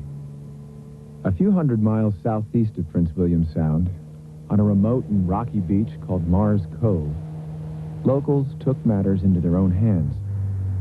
These unpaid volunteers would spend months in arduous toil developing alternative oil cleanup methods. They reflected a new level of commitment by those who'd felt betrayed by the oil companies. It had been suggested that Dr. Bronner's peppermint oil soap, or such non-toxic grease cutters as lemon juice, would work better at removing oil than all of Exxon's battalions. We're starting with the first 20 feet, and we're hoping that others will follow and join in and add innovative ideas and new technologies that arise from this. We need all the help we can get. These Mars Cove innovators used a new technique for systematically treating a beach, stone by stone. A low-tech rock washer, rejected as impractical by Exxon. In addition, one Mars Cove volunteer tested a West German chemical, bioversal, used elsewhere to transform soil contaminated with diesel into a sweet-smelling, biodegraded substance. Now, you can see that it's a clean rock, and it's essentially doesn't re-oil. There's a little oil on the top of the bucket, but it comes off. And the oil is a very musty, muddy smell, as if it's turning into mud or more of an organic material than a poisonous material. And the rock overall has a real light, sweet smell. To have applied bioversal all over Prince William Sound, unfortunately, would have required an army even larger than the 12,000 workers Exxon employed in its D-Day-like assault. Some have contended that such human disruption of the ecosystem is even worse than the oil. difference between what Exxon was doing and what we're doing is we're removing the oil from the beach and leaving the beach, whereas before, essentially what we were doing was bagging it and throwing the beach away.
Cape Douglas on the Katmai Peninsula, some 600 miles from Valdez. It took the oil 6 weeks to reach this remote coastline. Tom Neef, an oil specialist with the Alaska Department of Environmental Conservation, came here to measure the oil's persistence and its expanding area of contamination.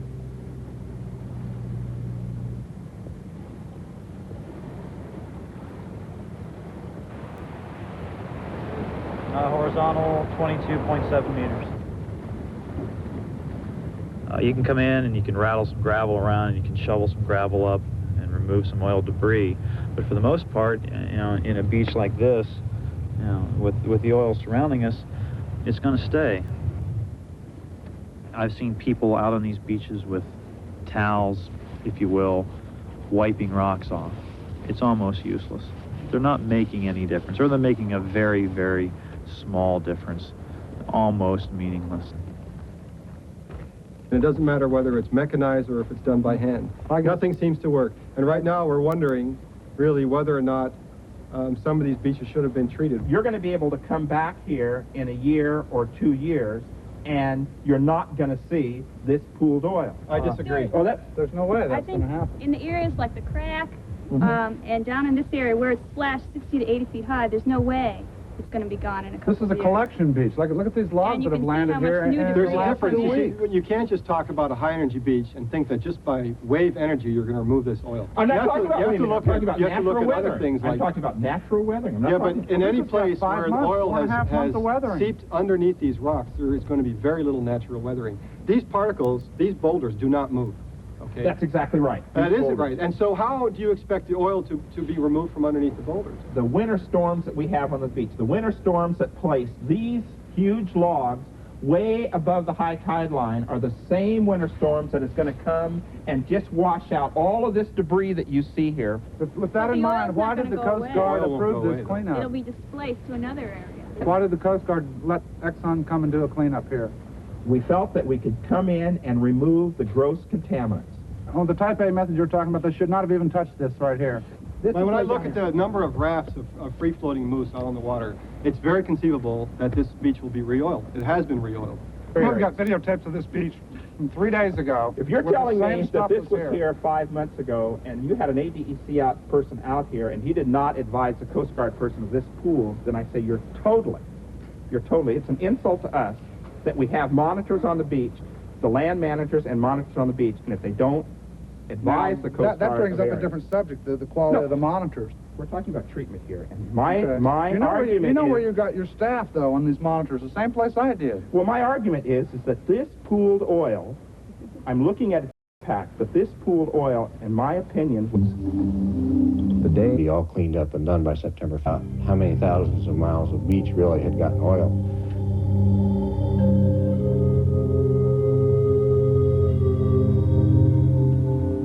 There is no clean beach, and 732 miles is, less than half of what got oil on it.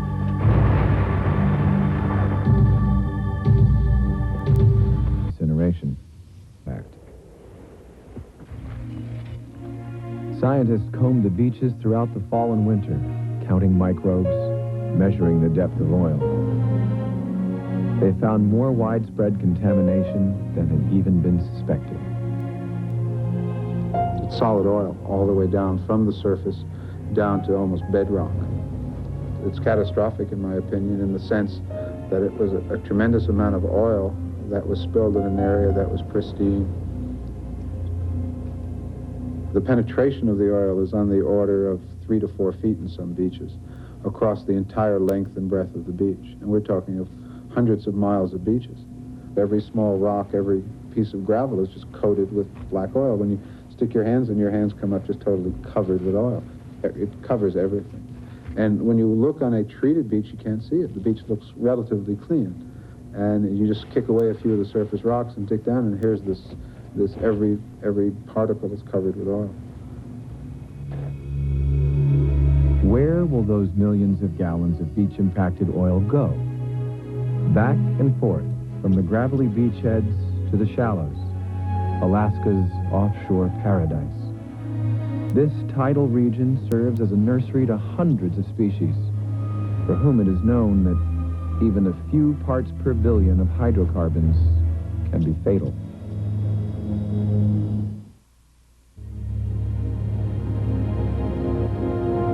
Alaska's two foremost sources of income, oil and fish, struggle to coexist. The spill dealt a normally lively fishing industry a devastating blow. Is Exxon Shipping Company prepared to reimburse commercial fishermen? You won't have a problem. I don't care if you believe that or not. That's the truth. Try it. Why Exxon and the rest of these... But the anger felt by these local fishermen goes back nearly 20 years. For it was in the early 1970s that the Alaskan fishing communities drew national attention to the hazards of the oil industry when Congress was examining the possibilities of a pipeline.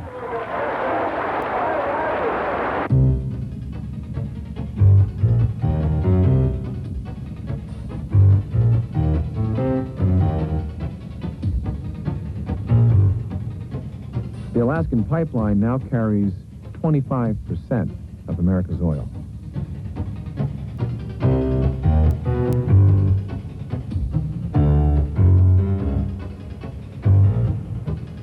Under the supervision of the local Alyeska company, that oil is loaded onto supertankers in Valdez Harbor.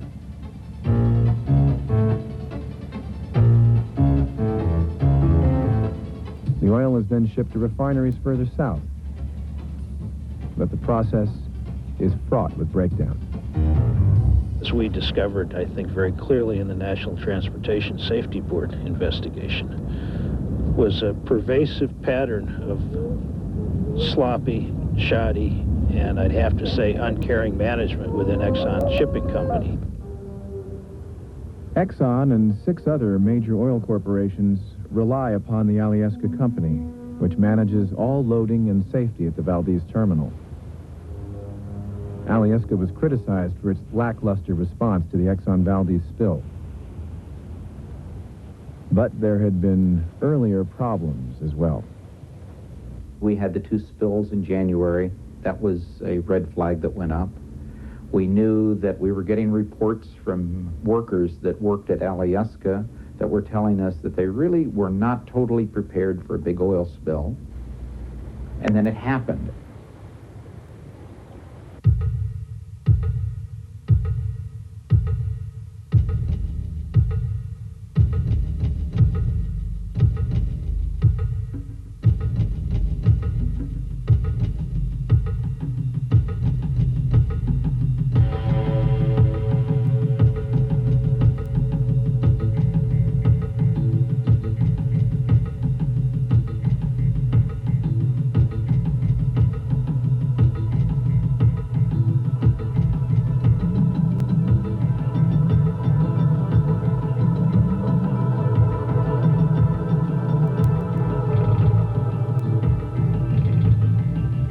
Oil-bearing Leviathans, carrying a total of nearly 2 million barrels, pull in or out of Port Valdez every day. But the oil is not transported in barrels as in the old days. If it were, there would have been no Exxon disaster. Instead, oil is moved in huge containers located in the ship's hull, which can stretch as far as 1/5 of a mile. The Eiffel Tower lengthwise. The Exxon Valdez lost 11 million gallons of its load, but it was hauling 6 times that much oil. Most tankers are single-hulled. Congress is now pressuring oil companies to implement the safer double-hulled engineering. A double hull would, in essence, act like an airbag, protecting America's environment and energy supply.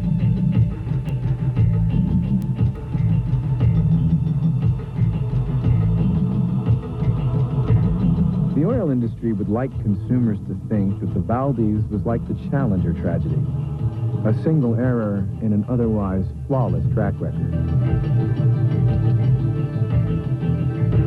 But between November 1988 and January 1989, there were 43 oil spills in this part of Alaska, varying in size from 10,000 to 2 million gallons. In one instance, the spill occurred right off the dock.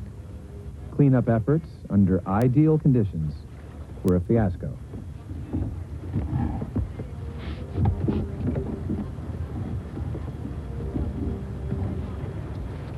On January 3rd, a tanker with an 11-foot crack in the hull spilled 70,000 gallons right in Valdez. 2 weeks later, another tanker with another crack spilled 2,500 gallons. At least 20% of the Valdez tanker fleet are old, with numerous structural failures having been cited by industry watchdogs. Other tankers traveling this region are foreign ships of dubious engineering lineage and free of most liability in the event of a disaster. Whether in Valdez, Tokyo, Caracas, or the Persian Gulf, the oil shipping industry is in trouble. There's so many obvious things that could have been done and that were just either ignored or fudged over by these Exxon Shipping Company people and by Alyeska. If their skimmers had worked the way they said they would, and if they had boomed it properly, they could have had this whole thing gone in 48 hours.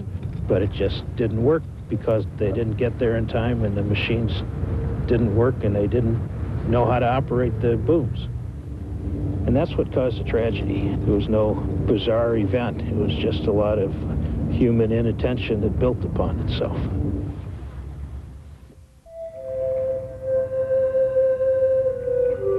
This is the North Slope of Alaska.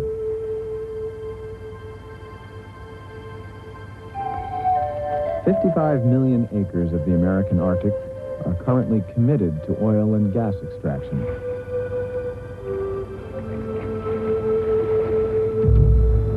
Over 2 million barrels of oil are produced here every day.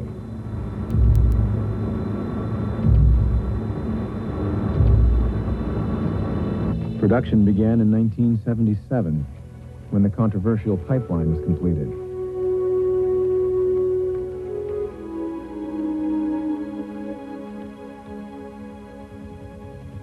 The North Slope, with its numerous oil centers, Prudhoe Bay, Endicott, Kuparik, Deadhorse, purports to be a system of high technology that works.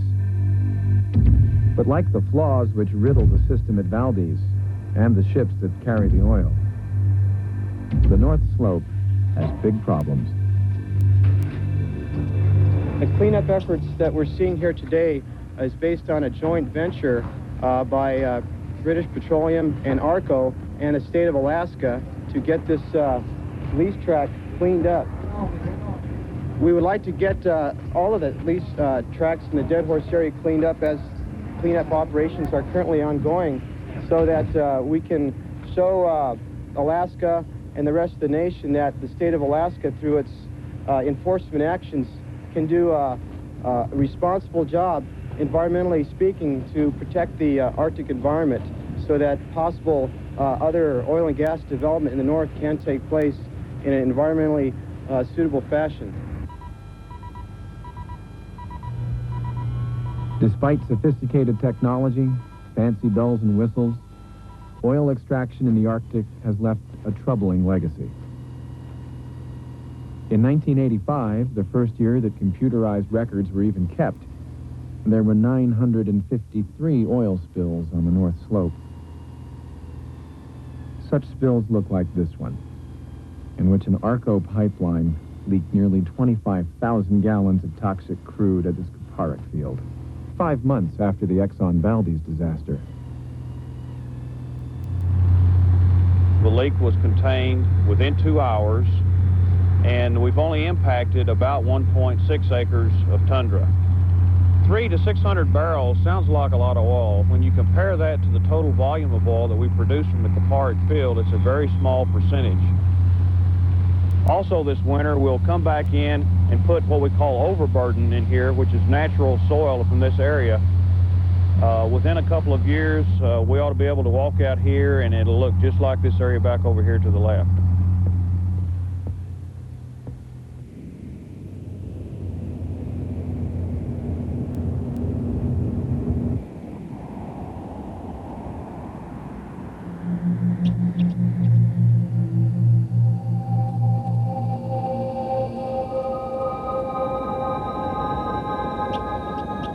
Many leaks and spills happen in the winter, when it is all but impossible to contain an incident. Winter on the North Slope can mean 9 months of intense adversity, but the tens of billions of dollars in profits reaped each year for the corporations and for the state of Alaska seem to far outweigh such inclemencies and issues of pollution.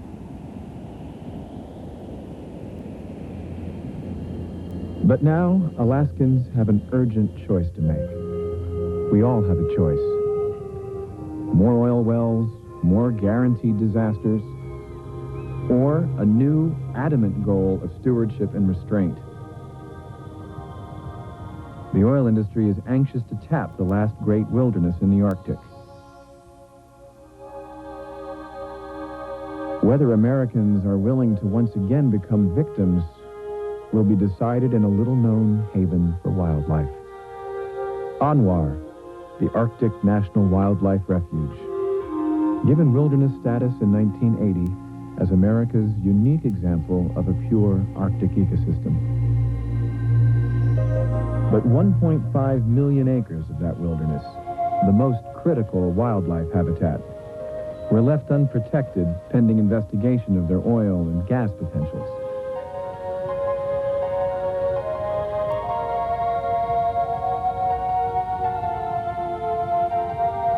The U.S. Geological Survey gave future wildcatters in ANWR a 1 in 5 chance of finding enough oil to fuel America for 1 year. Subsequently, in 1987, the Interior Department called for full and vigorous exploitation of the area, in spite of openly admitted destruction that would result.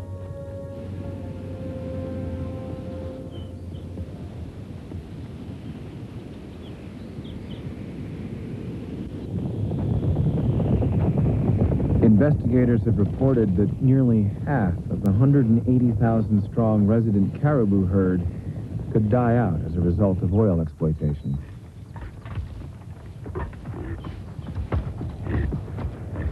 "75% of the rare musk oxen calve in ANWR.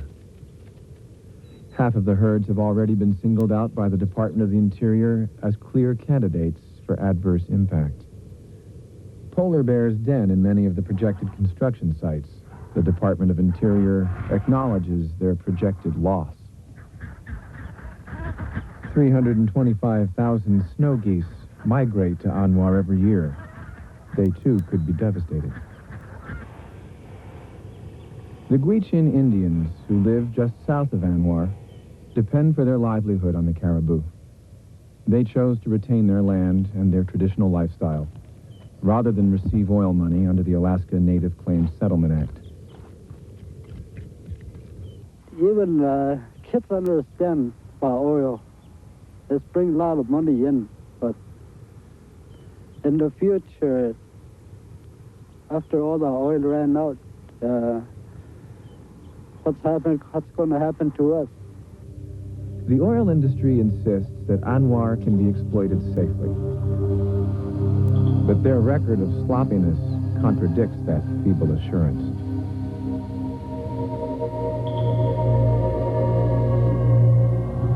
Development in this wilderness would invite at least 280 miles of roads, a 60-mile pipeline, 2 ports, 5 permanent airstrips, and countless processing facilities. Every well would require 15 million gallons of water, which would become wastewater, polluted with noxious chemicals. Such environmental impact in the tundra could last for centuries.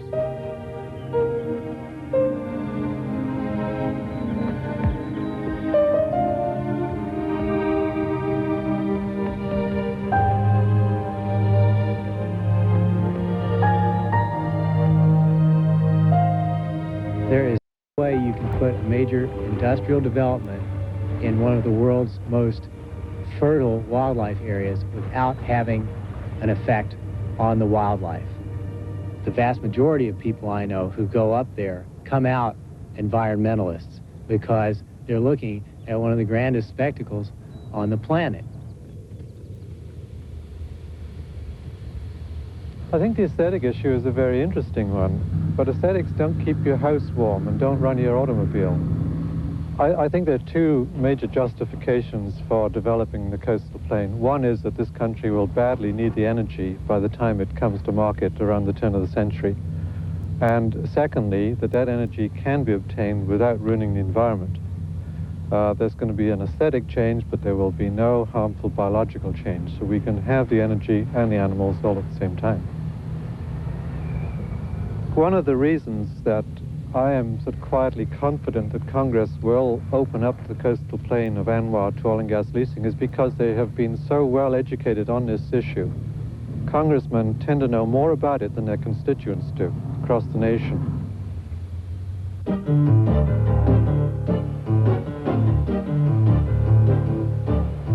Whatever congressmen may know about oil, one thing is clear. The oil industry has remained free of most government taxes and regulation. By the early 1900s, petrol had become the most important single product in the United States, the predominant fuel for the major energy-consuming nations.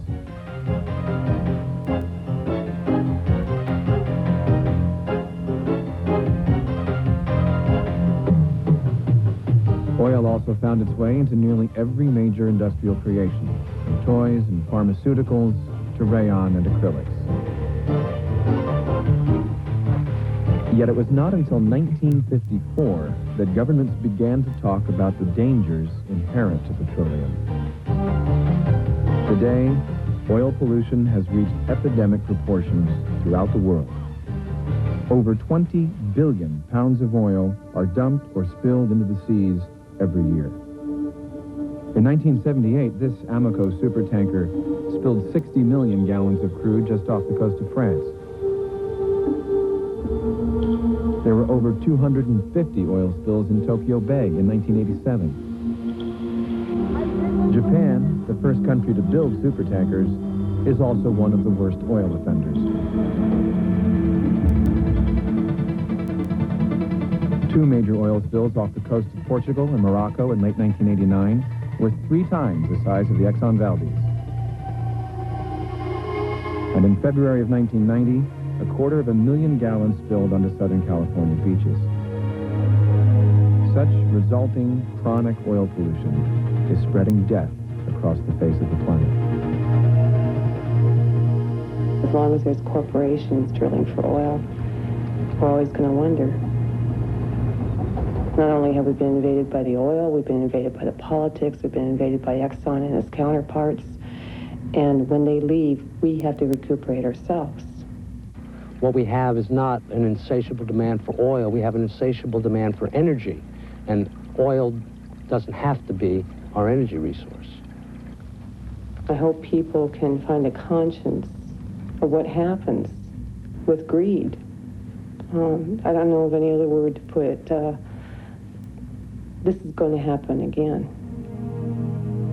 The remedy for oil pollution is not merely about laws, cleanup technologies, liability, alternative energy. It's about moral and spiritual imperatives. If we can't wake up, make peace with nature, and stop abusing this miraculous privilege called life, then we will continue to inflict upon this earth the tragedy of the Exxon Valdez.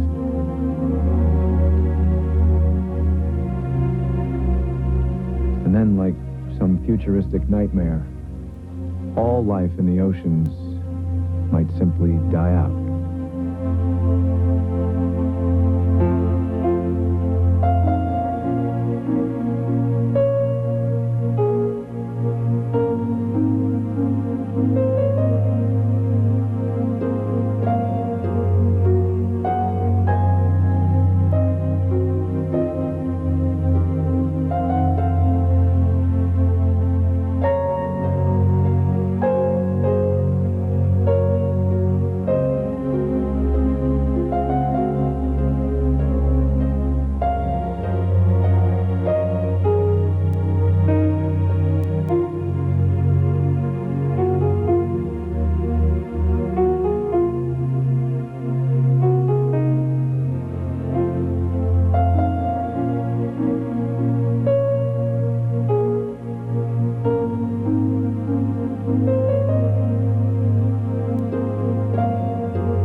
That program was presented as one in a series selected for airing during the period of the United Nations Conference on World Development and Pollution being held in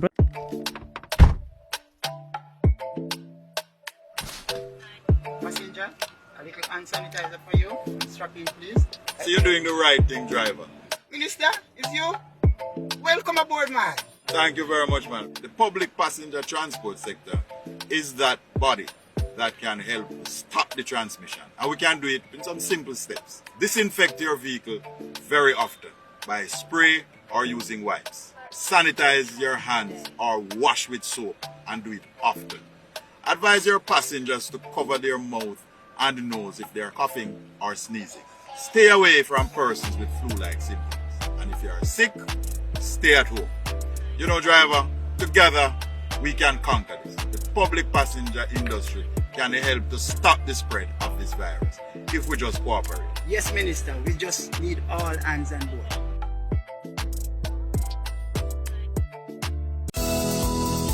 Reduce your risk of viral illnesses like the flu and coronavirus. Wash your hands frequently with soap and water.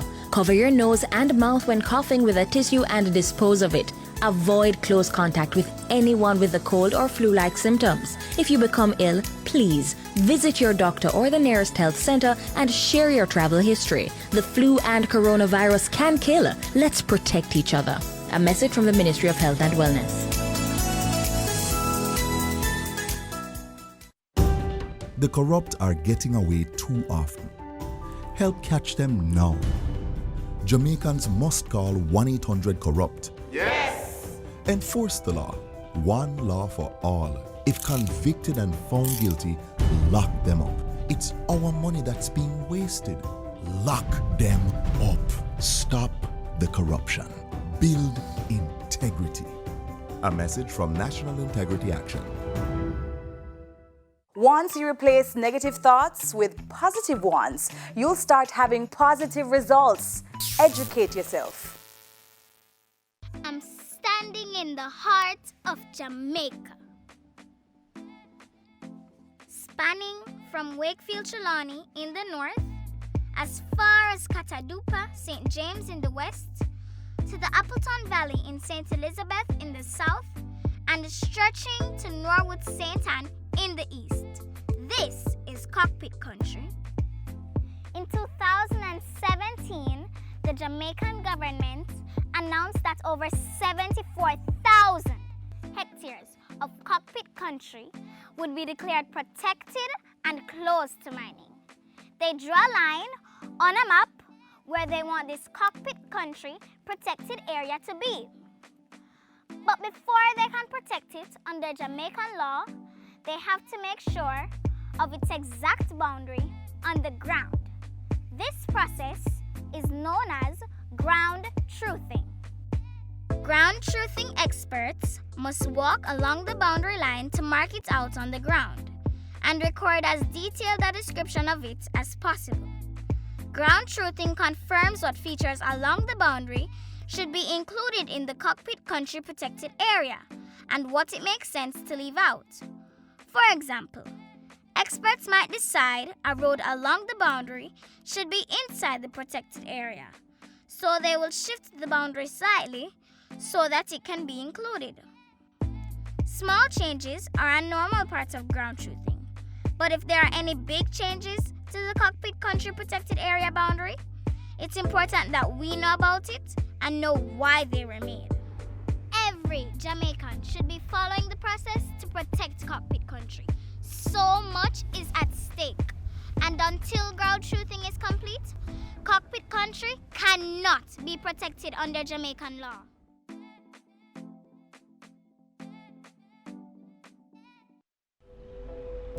In Jamaica, there needs to be one law for all. Every member of this society, regardless of profession, finances, or the area you live in. I have some bad news. The company didn't get the contract? The money they paid us for it has gotten out. Are you serious? I'm afraid so, and I understand that there are going to be corruption charges. Minister, please come with us, sir. Breaking news. A senior politician and senior civil servant have been charged for corruption. Thank God not all of them stay, sir. Build integrity. One law for all. A message from NIA. If you discover a large fire within a building, sound the alarm, leave the building immediately. Proceed to the assembly point. Ensure that the fire department is called, and report to the person in charge of roll call. And don't return to the building unless instructed. Educate yourself.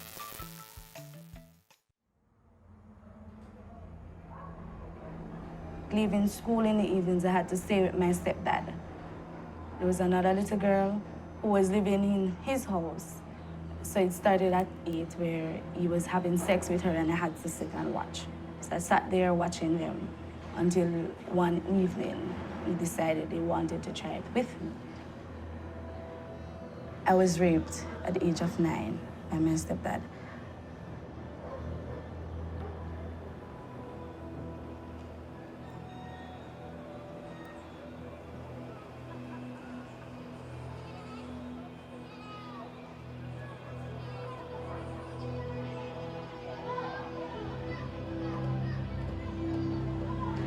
I remember I would go into stores and steal stuff just to get caught so I could go to a safe place.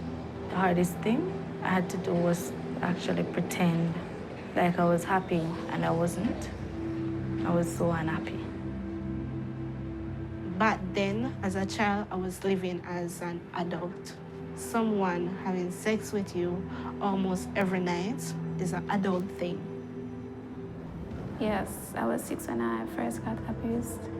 I was molested again by 2 men He was saying that it's not going to hurt.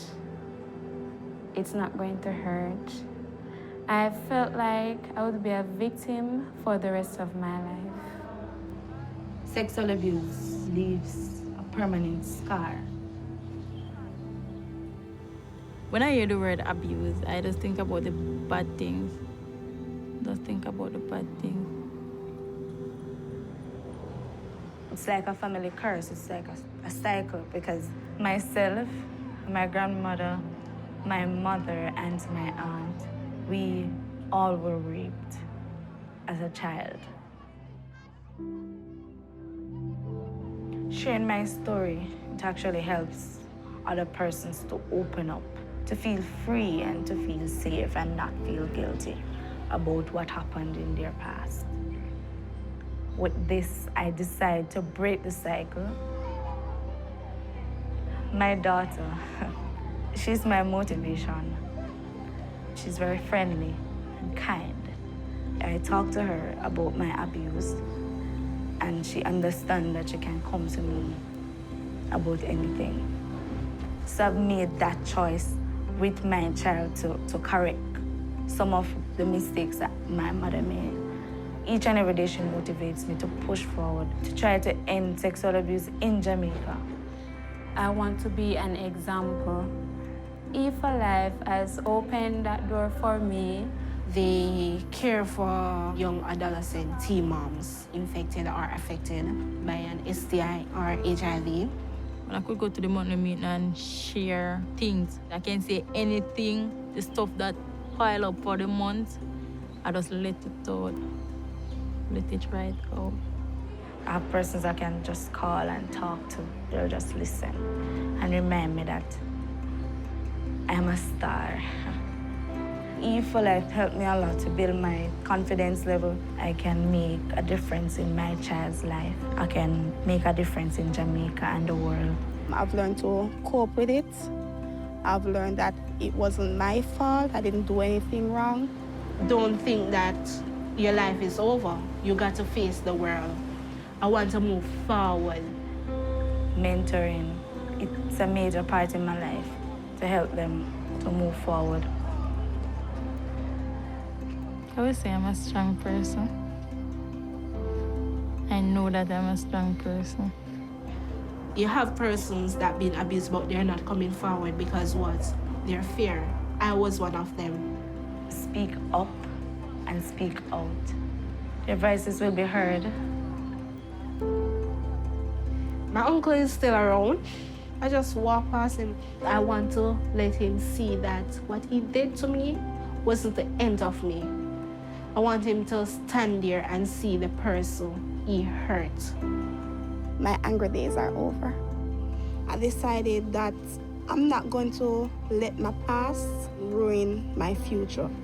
My hope for myself, my daughter, and the community is actually that girls can feel safe, play games, be happy, be free. With the help of Eve for Life, with the numerous trainings that I've gotten, and becoming a better parent, I will break the cycle. And I know I can break it.